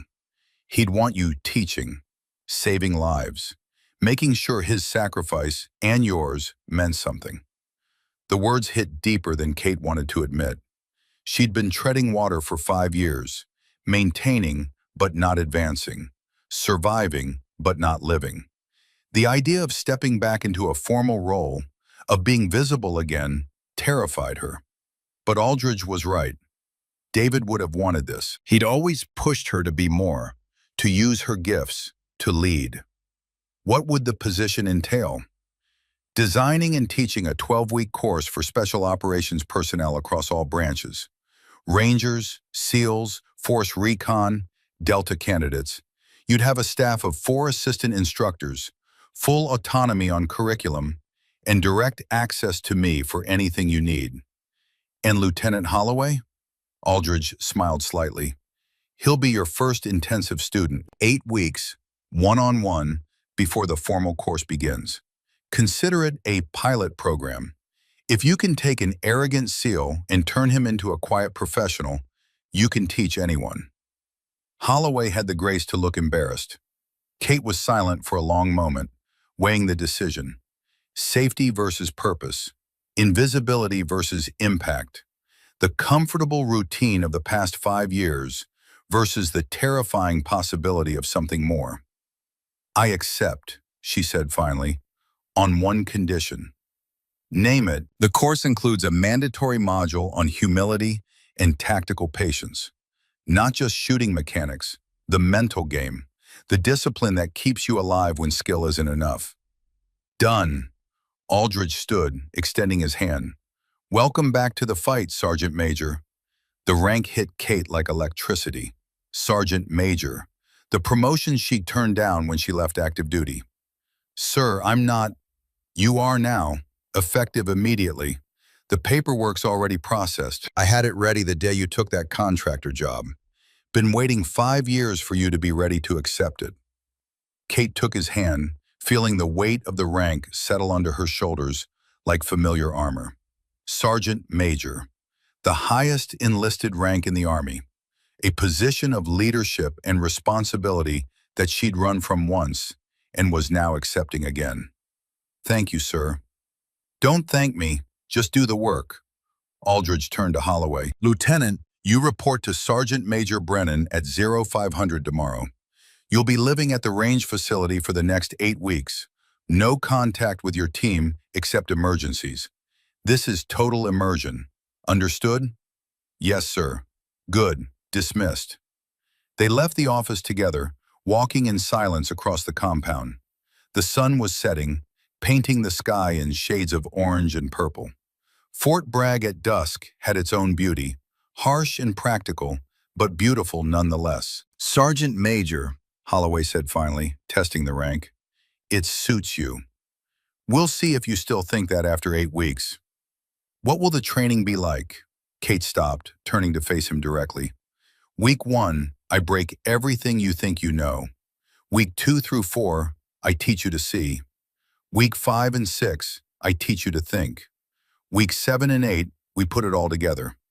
By the end, you'll either be a completely different operator or you'll hate me. Possibly both. My father went through this with Colonel Aldridge, and it made him into the man you admired. That should tell you something. Holloway nodded slowly. Can I ask you something personal? You can ask. I might not answer. The man you lost, Captain Morgan. How do you keep going after that? Kate was quiet for a long moment, watching the sunset paint the world in fire. You don't get over it, you get through it. Every day you wake up and you make a choice. Honor their memory by continuing the work, or dishonor it by giving up. David believed in what we did, believed it mattered. Stopping would mean his death was for nothing. I won't allow that. That takes incredible strength. No, it takes incredible stubbornness. I'm too stubborn to quit. She managed a small, tired smile. Besides, he'd be pissed if I wasted the skills he helped me develop. David was practical like that. They walked a bit further in comfortable silence. At the fork where their paths diverged, Kate toward the contractor housing, Holloway toward the SEAL team barracks, they paused. 0500, Kate reminded him. Don't be late. I won't be. And Holloway, bring photos of your father, from his service. I want to see the man Colonel Aldridge trained. It'll help me understand how to train you. Holloway's expression shifted, something vulnerable and grateful crossing his face. I will. Thank you, Sergeant Major. Kate watched him walk away, this arrogant young SEAL who'd been humbled and was now willing to learn. She saw echoes of herself in him, the pride, the desire to prove worth, the fear of inadequacy hidden under swagger. Maybe Aldridge was right. Maybe she could teach this. Maybe the lessons learned in blood and grief could be passed on in a way that saved lives, that made the next generation better prepared for the darkness they'd face. She touched the ring around her neck one more time. Looks like I'm getting back in the game, David. Hope you approve. The wind carried no answer, but she didn't need one. She knew what he'd say. He'd tell her to stop talking and start doing. He'd remind her that the best way to honor the fallen was to ensure fewer people join them. She turned toward her quarters, already planning the 8-week curriculum in her head. Colonel Aldridge had given her a gift, the chance to mean something again, to be more than just a ghost maintaining equipment on a range. Tomorrow, the real work would begin. Tomorrow, she would start building the next generation of quiet professionals. Tomorrow, Catherine Brennan would step fully back into the light. But tonight, she would sit with her memories of David and let herself feel the full weight of the past 5 years. The grief, the loss, the slow, painful journey from devastation to purpose. She owed him that. She owed herself that. And then, tomorrow, she would teach a young SEAL lieutenant the hardest lesson any warrior ever learns. That strength without humility is just weakness waiting to be exposed, and that the deadliest weapon any operator possesses is the quiet confidence that comes from having nothing left to prove. The sun completed its descent below the horizon, and Fort Bragg settled into night. Somewhere in the darkness, a new chapter was beginning. 8 weeks could break a man or rebuild him. Lieutenant Marcus Holloway was about to discover which category he fell into. The first morning arrived with the inevitability of dawn. 0500 hours, and Holloway stood outside Range 7 in the pre-dawn darkness, his rifle case at his feet, a duffel bag containing 8 weeks' worth of gear slung over his shoulder. He'd barely slept, his mind churning through everything that had happened in the past 48 hours. The humiliation, the impossible shot, the revelation of who Catherine Brennan really was. His father's story told by Colonel Aldridge with the weight of hard-earned wisdom, all of it had conspired to strip away the comfortable certainty he'd built his identity around, leaving behind something raw and uncertain. Kate emerged from the range control building carrying 2 cups of coffee. She handed him one without ceremony, then nodded toward the range, stretching out before them in the gray pre-dawn light. First lesson, she said, put your rifle down and step away from it. Holloway hesitated. Sergeant Major, you thought we'd start shooting. We're not. For the next 72 hours, you don't touch a weapon. First, you learn to see. She led him to a position overlooking the range, a small observation platform that provided a clear view of the entire complex. The light was changing now, the sun not yet visible, but its approach announced by the gradual transformation of the sky from black to navy to the pale blue of early morning. Sit, Kate commanded. Tell me what you see. Holloway sat, feeling foolish. I see a rifle range. Target stands at various distances. The control tower. Some buildings. You see objects. I asked what you see. Try again. He looked harder, trying to understand what she wanted. I see equipment positioned for training, sight lines, fields of fire. Better, but you're still thinking tactically. I want you to see the environment, the way the light changes, how shadows move, where heat accumulates, how wind patterns form and shift. You're going to sit here for the next 6 hours and just observe. You'll write down everything you notice, every change, every pattern, every detail. 6 hours of watching a range? Kate's expression didn't change. Your father did 8. He complained less. But then he was Navy, so complaining came naturally. Despite himself, Holloway almost smiled. Colonel Aldridge told you that? Your father told me that. Met him once about 3 years before he died. He came to Fort Bragg to observe a training evolution. We talked about his time with the colonel. He said those first days of just watching nearly drove him insane. Then something clicked, and he started seeing things he'd never noticed before. That's when his shooting transformed from mechanical skill to true art. She handed him a notebook and pen. Write, observe, learn to be still. I'll be back at 1100. Kate walked away, leaving Holloway alone with his thoughts, and a notebook and 6 hours of enforced patience.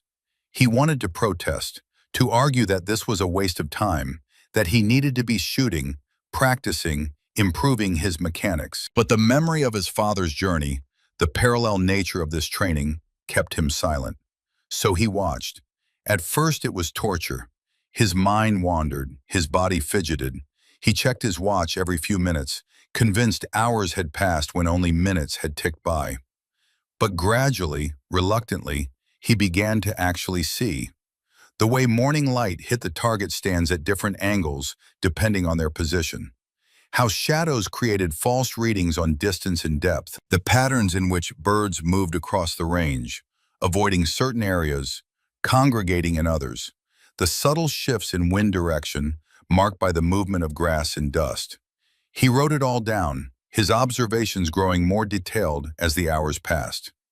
By the time Kate returned, his hand was cramping, and the notebook was filled with notes that surprised him with their specificity.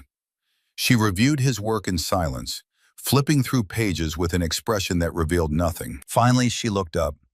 Good start. Tomorrow you'll do it again, but this time you'll predict. You'll write down what you think will happen next based on the patterns you observed today. We'll see how accurate your predictions are. This is sniper training. This is observer training. Snipers work in pairs, shooter and spotter. The spotter is often more important than the shooter. They read the environment, call the wind, spot the fall of shot, manage the tactical situation. You can't be a complete operator if you can't observe properly. Your father learned this, so will you. The days began to blur together into a rhythm of observation and instruction. Holloway watched the range for hours, learning to read wind in the movement of grass, to gauge temperature by the behavior of heat mirage, to predict weather changes by the color and movement of clouds.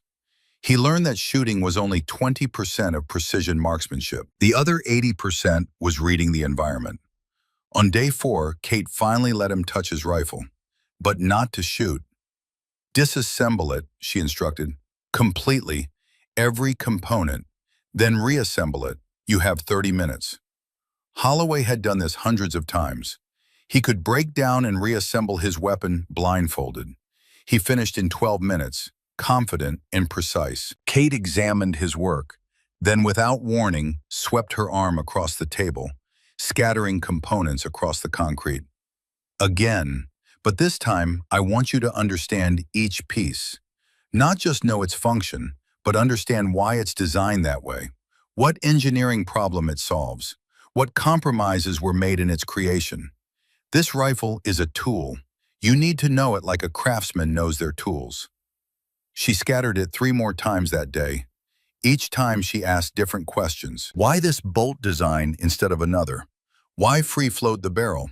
What's the actual purpose of the muzzle brake? beyond recoil reduction. How does the trigger mechanism achieve its specific pull weight? Holloway realized he'd been using tools he didn't truly understand. He knew what they did, but not why or how. Kate was forcing him to think deeper, to move beyond rote memorization into genuine comprehension. Week 2 brought live fire, but not in any form Holloway expected. Kate set up targets at 300 meters, easy range for any competent shooter, and gave him a single round. "One shot," she said, "make it count. But before you shoot, I want you to walk me through your entire decision process. Every calculation, every observation, every adjustment. Explain it like you're teaching someone who's never fired a rifle before." Holloway settled into position, beginning his analysis. Wind is approximately 4 miles per hour from the east. Temperature is 76 degrees. Humidity appears moderate based on the clarity of the air. Target range is 300 meters. With a .308 round, I'm looking at minimal drop, maybe 6 inches. Wind drift will be approximately 2 inches right. I'll hold center mass and let the natural point of aim. "Stop," Kate interrupted. "You're reciting formulas. I want understanding. Why does temperature matter? Explain the actual physics." Temperature affects air density. Warmer air is less dense, so there's less resistance to the bullet, which means the bullet will impact slightly higher than in cold air. How much higher at this range with current conditions? Holloway paused, realizing he didn't actually know. He'd always used ballistic calculators or relied on general rules of thumb. Kate was forcing him to understand the underlying principles. "I don't know the exact calculation."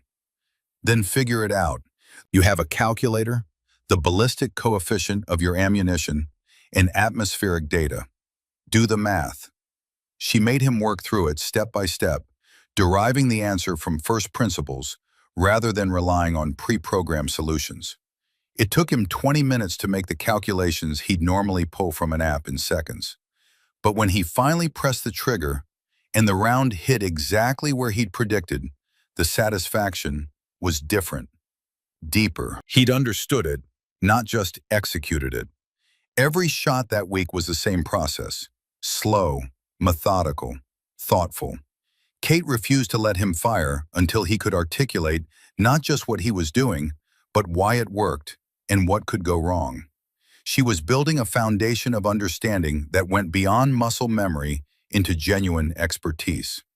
Colonel Aldridge visited at the end of week 2. He watched Kate put Holloway through his paces, nodding with satisfaction as the young SEAL worked through complex ballistic problems with increasing confidence. "He's learning," Aldridge observed to Kate during a break. "He's smart. Once his ego got out of the way, his brain started working properly. Reminds me of his father. James was the same way, brilliant once he stopped trying to prove how brilliant he was." Aldridge pulled an envelope from his jacket. "Speaking of which, I brought something for you to give him. James wrote this letter about 15 years ago. Asked me to hold on to it until the right moment. I think this is that moment." Kate took the envelope, noting the faded ink on the outside. "To my son, when he needs it most," was written in a strong, decisive hand. "You think now is the right time?" "I think he's at the point where he'll actually hear what his father has to say. 2 weeks ago, he would have read it through his ego. Now he might read it with his heart." That evening, after the day's training concluded, Kate handed Holloway the envelope. He stared at it like it might explode, recognizing his father's handwriting immediately. "Where did you get this?" "Colonel Aldridge. Your father wrote it years ago. Asked him to give it to you when the time was right." Holloway's hands shook slightly as he opened it. Kate gave him privacy, walking away to give him space with his father's words. She didn't need to read the letter to know what it probably said. Men like James Holloway understood the journey their sons would need to make because they'd made the same journey themselves. The next morning, Holloway arrived at 0500 with red-rimmed eyes, but a different energy. Something had shifted in him overnight. The last vestiges of defensive arrogance had been burned away, leaving behind something more solid and true. "Thank you," he said to Kate, "for the letter, for all of this." What did he say? That pride was the enemy of excellence, that he'd made every mistake I was making and it nearly cost him everything, that the operators he respected most were the quietest ones, the ones who had nothing to prove because they'd already proven everything that mattered. Holloway paused, emotion thick in his voice. He said if I was reading this, it meant I'd finally been humbled enough to learn. He was right. Week 3 through 6 were intense immersion in every aspect of precision shooting. Kate taught him to read mirage, to use weather patterns for long-range prediction, to calculate holds for extreme angles and altitudes. But more than the technical skills, she taught him patience. She made him hold positions for hours, watching distant points without firing, learning to become part of the landscape. She taught him the meditation of stillness, the way time became different when you were fully present in a moment. She showed him how to manage pain and discomfort, to remain mission-focused even when every muscle screamed for relief.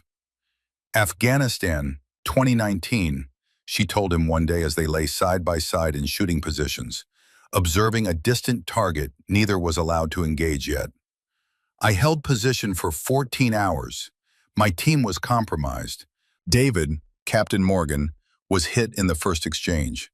He died in my arms while I was calling for extraction."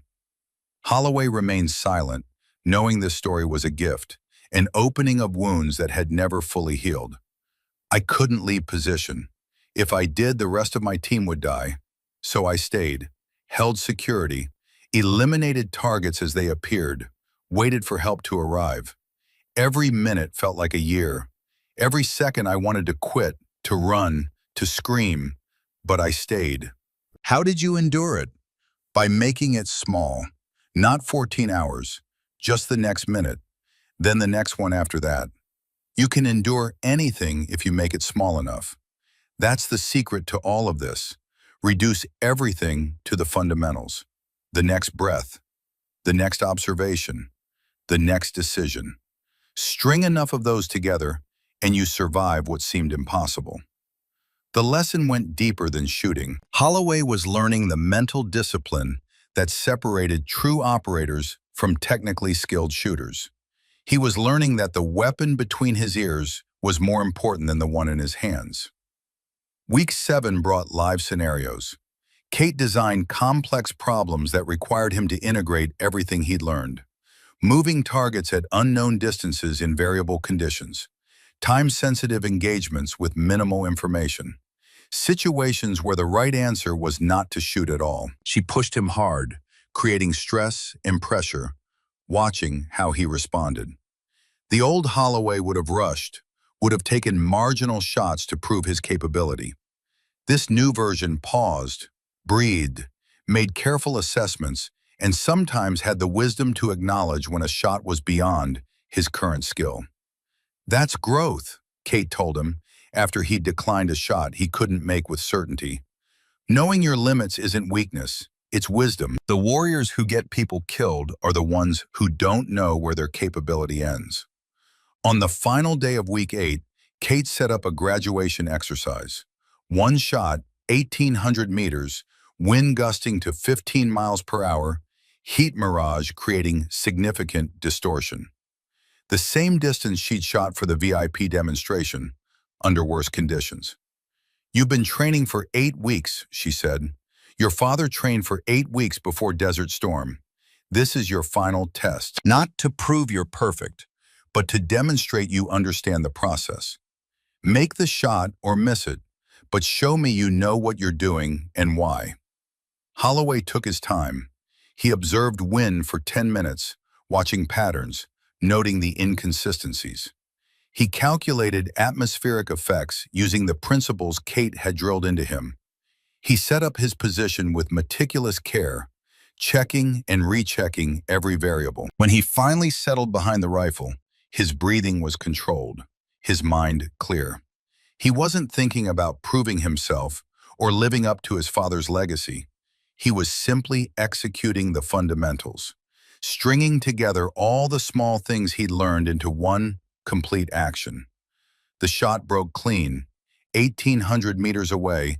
After nearly 3 seconds of flight time, the round impacted 6 inches right of center mass. Not perfect, but respectable under the conditions. Kate nodded. Good shooting. More importantly, good process. You missed your wind call by about 1 mile per hour, which is why you impacted right. But your methodology was sound. That's what matters. Technical perfection comes with more practice. Understanding can't be taught. It has to be earned. You earned it. Holloway cleared his rifle, a smile breaking across his face. Not the cocky grin he'd worn 8 weeks ago, but something genuine and hard-won. Thank you, Sergeant Major, for everything. Thank your father. This was his journey. I just helped you walk the same path. Colonel Aldridge appeared from the control tower, walking toward them with measured steps. He'd watched the entire graduation exercise from above, and his expression carried approval. Lieutenant Holloway, he said formally, congratulations on completing the Advanced Precision Marksmanship Intensive. I'm told you're a different operator than the one who arrived 8 weeks ago. Yes, sir. I hope I am. Your father would be proud, not of the shot, though that was respectable, proud that you were humble enough to learn, strong enough to change, and wise enough to recognize what matters. Aldridge extended his hand. Welcome to the ranks of quiet professionals. The handshake carried weight, the passing of something intangible but vital from one generation to the next. 6 months later, Fort Bragg looked exactly the same but felt entirely different to Kate Brennan. She'd settled into her role as Sergeant Major and head instructor with a completeness that surprised her. The first official 12-week Advanced Precision Marksmanship course had just graduated 15 students, Rangers, SEALs, Force Recon Marines, and 2 Delta candidates. All of them had been transformed by the curriculum she designed, the methodology she'd refined through Holloway's intensive training. The course had gained a reputation. Students called it brutal, transformative, the hardest training many of them had experienced. But the results spoke for themselves.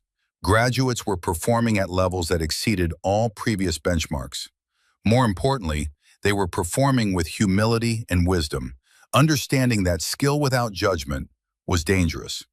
The range itself had been formally renamed during a small ceremony attended by base leadership.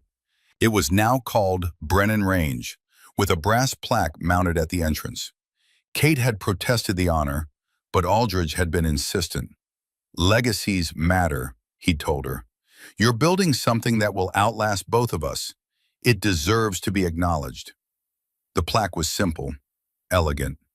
Brennan Range, where competence requires no announcement. The phrase had become something of a motto among special operations personnel, a reminder of the values Kate embodied. Master Chief Marcus Holloway had become one of her most valuable assets. He'd returned to his SEAL team a changed operator, and the transformation had been noticed. He'd been promoted to Master Chief and assigned as an instructor at Naval Special Warfare Center, where he taught Kate's methodology to incoming SEALs. They collaborated frequently, refining techniques, sharing lessons learned. On a cool morning in late autumn, Kate stood at the firing line supervising a new class of students. Among them was a young woman, Lieutenant Rebecca Thorne, 26 years old, an Army officer who'd fought for and earned her place in Ranger School. She was facing the same skepticism Kate had encountered years before, the same dismissive attitudes that assumed gender determined capability. Kate watched Rebecca handle her rifle with growing competence, saw the focus and determination that reminded her of herself at that age. During a break, she approached the young lieutenant. Good shooting today, Thorne. Thank you, Sergeant Major. Rebecca's posture was parade ground perfect, but her eyes carried exhaustion. Though I'm sure you've noticed I'm still struggling with wind calls over 1,200 meters. Wind reading is the hardest skill to master. Took me 3 years before I felt truly confident. Kate paused, studying the younger woman. You're also dealing with extra pressure the male students don't face. I see how they look at you, the skepticism. Rebecca's jaw tightened. I can handle it, Sergeant Major. I know you can, but you shouldn't have to handle it alone. When I went through Ranger School, I didn't have mentors who understood what I was facing. I'm offering to be that for you. Extra instruction if you want it. Not because you need remediation, but because excellence deserves investment. Something shifted in Rebecca's expression. Relief, gratitude, recognition that she wasn't alone in this fight. I'd appreciate that, Sergeant Major. Thank you.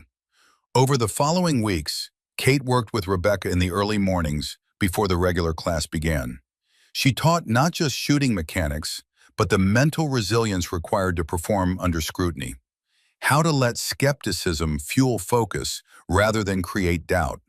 How to prove capability through consistent excellence rather than defensive anger. Rebecca flourished under the attention. Her scores climbed steadily until she was competing for the top position in the class rankings. More importantly, her confidence solidified into the quiet certainty that marked true expertise. The parallel wasn't lost on Kate. She was passing forward what Colonel Aldridge had given her: mentorship, wisdom, the belief that capability mattered more than category. The teaching tradition stretched backward through decades and forward into an uncertain future. On graduation day for that class, Rebecca Thorne stood second in overall rankings, missing first place by a single point. But when the scores were announced, the male student who'd placed first, a ranger named Patterson, who'd started the course with visible skepticism about Rebecca's presence, approached her publicly. "Lieutenant Thorne," he said, his voice carrying across the assembled students and instructors, "you pushed me harder than I've ever been pushed. You made me better by refusing to accept anything less than excellence from yourself. Thank you for that." He extended his hand. Rebecca shook it, and the gesture carried recognition that transcended any rankings or scores. Mutual respect between warriors, earned through shared hardship and demonstrated capability. Kate watched the exchange from the instructor platform, feeling something warm expand in her chest. This was the legacy, not individual achievements, but the culture being built one interaction at a time. A culture where competence was respected regardless of who possessed it. Colonel Aldridge stood beside her, also watching. He'd aged visibly over the past year, 70 now, his retirement approaching with the inevitability of seasons changing. But his eyes were sharp as ever, missing nothing. "You're building something good here, Kate." "We're building it, sir. This is as much your legacy as mine." "Maybe, but I'll be gone soon. You'll carry it forward, along with Holloway and Thorne and all the others you're training. That's how it works. Each generation teaches the next, and the knowledge compounds." Kate felt the weight of that responsibility, but also its rightness. This was her purpose now, not individual glory or personal achievement, but the multiplication of excellence through teaching. 2 years after that first conversation with Holloway on the range, Fort Bragg hosted a ceremony that brought together 3 generations of warriors. Colonel Richard Aldridge was officially retiring after 47 years of service, a career that spanned from the Cold War through the War on Terror, from Mogadishu to Afghanistan. The event was held on Brennan Range, at Aldridge's request. Chairs had been set up for dignitaries, but the real audience was the hundreds of operators who trained under him, been mentored by him, been shaped by his wisdom. Kate stood in dress uniform, sergeant major rank gleaming on her collar, as one of the speakers. Beside her on the platform was Master Chief Holloway, also in dress uniform, and Captain Rebecca Thorne, recently promoted and now serving as a company commander in the 75th Regiment. When Kate stepped to the microphone, she looked out over the assembled warriors and saw the lineage of warriors made visible. Young students she was currently training, recent graduates beginning their operational careers, seasoned operators who'd been through her courses and were now teaching others. All of them connected through the methodology Aldridge had pioneered and Kate had refined. "Colonel Aldridge taught me that true strength requires no announcement," she began, her voice carrying across the range. That the deadliest operators are often the quietest. That humility and excellence are not contradictory, they're complementary.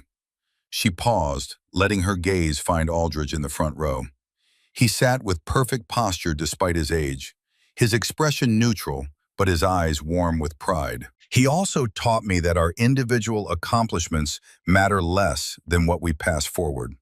Every shot I've made, every mission I've completed, every award I've received, all of it means nothing if I don't invest that knowledge in the next generation. That's the real measure of a warrior's worth. Not what they achieve, but what they enable others to achieve. She gestured to Holloway and Thorne. Master Chief Holloway was an arrogant SEAL lieutenant who needed to be broken down and rebuilt. He let that happen. He had the courage to admit he didn't know everything and the humility to learn. Now he's teaching others that same lesson. Captain Thorne faced skepticism and prejudice, but she let her competence speak louder than any argument.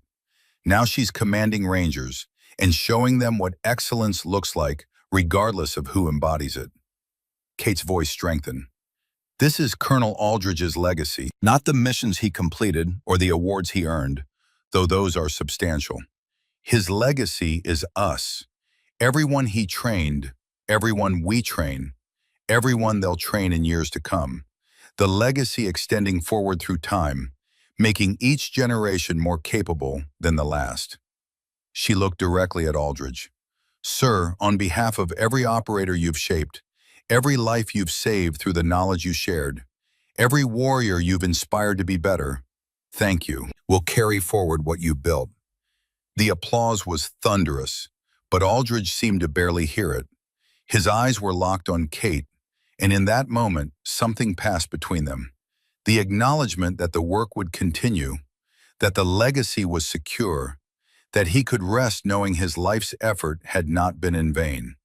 When he stood to give his own remarks, his voice was steady despite his age. I'm not good at speeches, he began, which caused knowing laughter from those who'd heard his brutally direct training lectures. So I'll be brief. 47 years in uniform taught me one fundamental truth. No one does this alone. Every success I've had was built on the sacrifices of those who came before me and those who served beside me. He gestured to the range spreading out behind him. This facility, this program, this methodology, it's not mine, it's ours. Sergeant Major Brennan took what I taught her and made it better. She's training operators I could never have reached, solving problems I didn't know existed. That's evolution. That's progress. That's how we win. His gaze swept across the assembled operators. The fight continues. The threats change, but the need for quiet professionals remains constant. I'm leaving this in capable hands. Trust your instructors. Respect the knowledge they're sharing. Have the humility to learn and the courage to admit what you don't know. That's how you survive. That's how you excel. He stepped back from the microphone, and the base commander presented him with a retirement shadow box, a framed collection of his career highlights, ribbons and photos and memorabilia spanning nearly 5 decades. Aldridge accepted it with a salute, then turned and walked directly to Kate. Without words, he handed her a small wooden box. She opened it to find his original instructor badge from the Special Operations School, worn and tarnished from years of use. This was given to me by my instructor in '73, Aldridge said quietly. Now it's yours. Keep the tradition unbroken. Kate's eyes burned with tears she refused to let fall. I will, sir. I promise.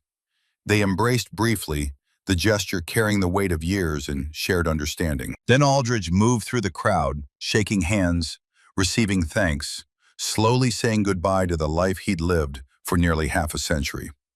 The ceremony concluded as the sun set over Fort Bragg, painting the sky in shades of orange and purple that reminded Kate of Afghanistan, of all the sunsets watched from hostile positions in foreign lands.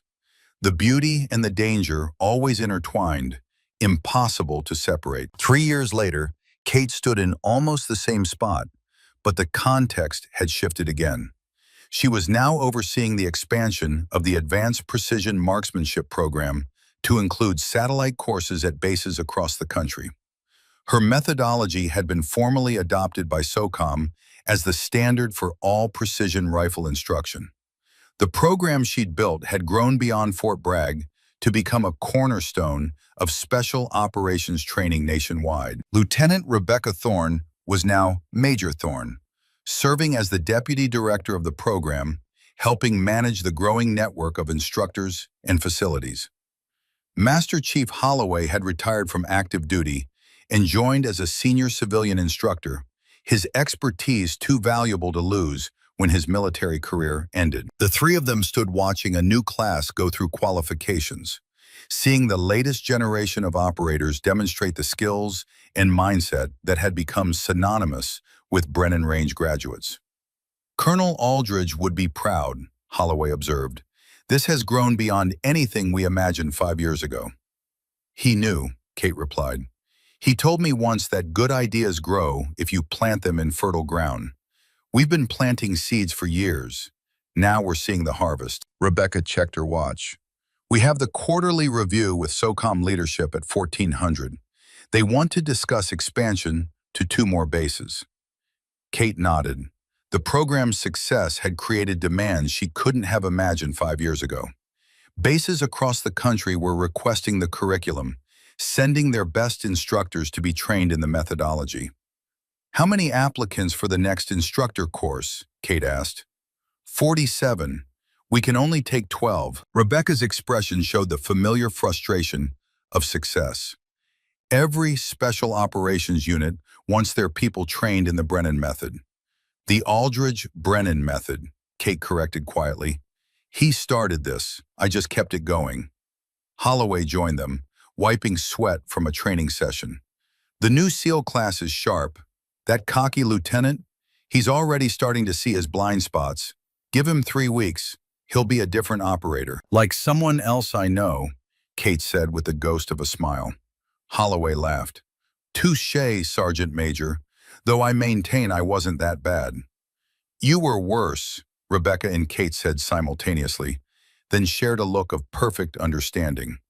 The easy camaraderie between them was the result of years working together, of shared purpose and mutual respect earned through demonstrated competence. They were colleagues, mentors to the next generation, and in a way that transcended military hierarchy, friends. The SOCOM meeting, Kate said, returning to business. What's their primary concern? Budget and scalability. They want to know if we can train instructors fast enough to meet demand without diluting quality. Kate considered this. It was the eternal tension, growth versus excellence. Push too fast and standards dropped. Move too slow and operators died from inadequate training. Tell them we'll expand at 10 bases within 3 years, but no faster. Each new facility gets a senior instructor from our existing program for the first year. No compromises on standards, ever. Rebecca made notes. They'll want timelines and metrics. Then we'll give them timelines and metrics. But the bottom line doesn't change. We train warriors who come home alive and complete their missions. That's the only metric that matters. The sun was climbing higher, the day's heat building. Kate watched the students on the range, their movements still uncertain but improving with each iteration.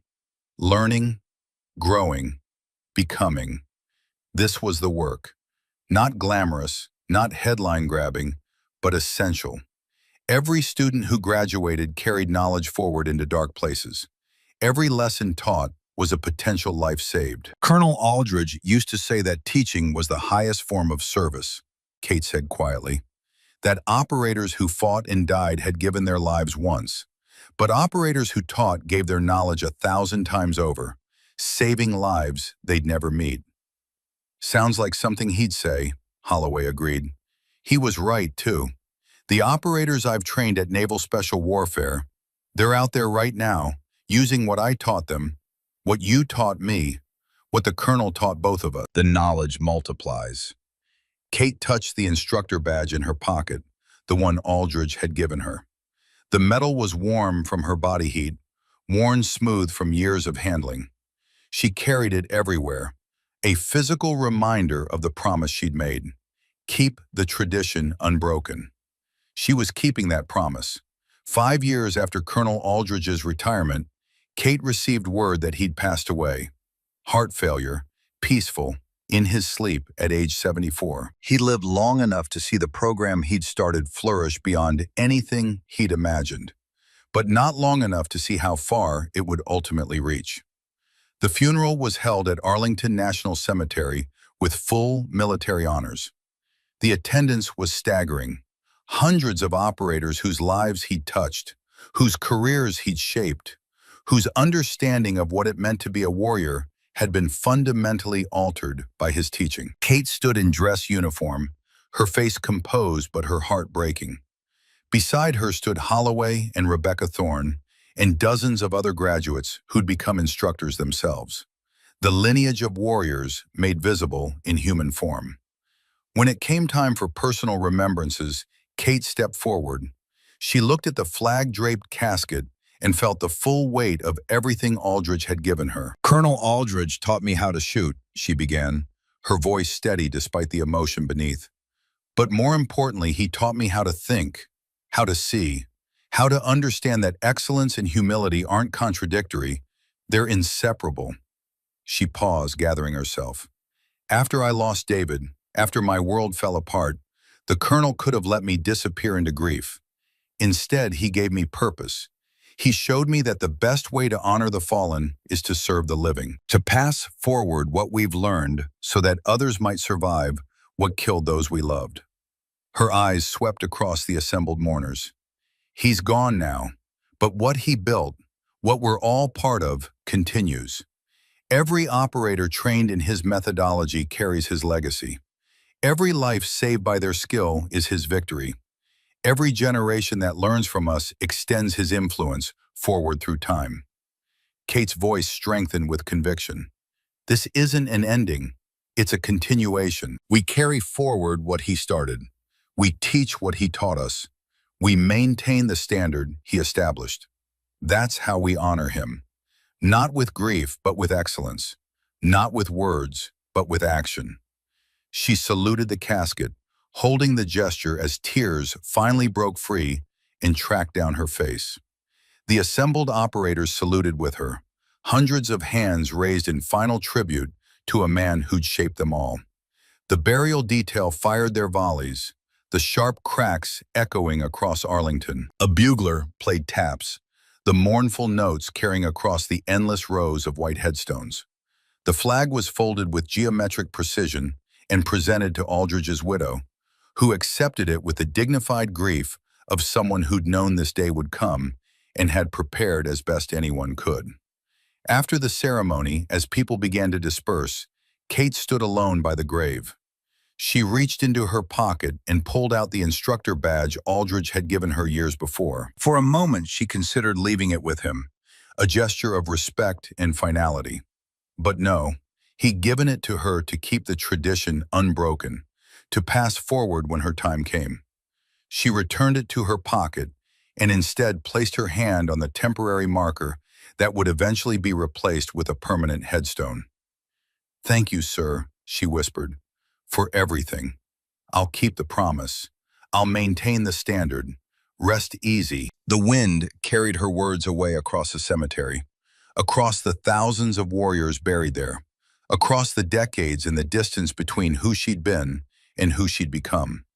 She walked away from the grave with purpose in her stride. There was work to do, students to train, knowledge to pass forward, a legacy to maintain. 10 years after that first confrontation on Range 7, Fort Bragg looked both familiar and transformed. The Advanced Precision Marksmanship program had expanded to include permanent facilities at 8 bases nationwide. Kate had been promoted to Command Sergeant Major, the highest enlisted rank in the Army, and served as the senior advisor for all special operations training programs. She was 40 years old now, her blonde hair showing the first threads of gray, her face carrying lines earned through years of responsibility and leadership. But her eyes remained the same, pale blue and absolutely certain. The original Brennan Range had been expanded and upgraded, now serving as the flagship facility for the national program. A new building housed classrooms and offices, with Colonel Aldridge's name prominently featured on the dedication plaque. On a spring morning, Kate stood on the observation platform where she'd once made Holloway sit for hours, learning to see. Below, a new class was going through their first day of training. Among them was a young SEAL lieutenant who'd arrived with swagger and confidence, convinced he already knew everything that mattered. Kate smiled slightly, recognizing the pattern. She'd assigned Master Chief Holloway to be his primary instructor, knowing the former arrogant SEAL could best teach the current one.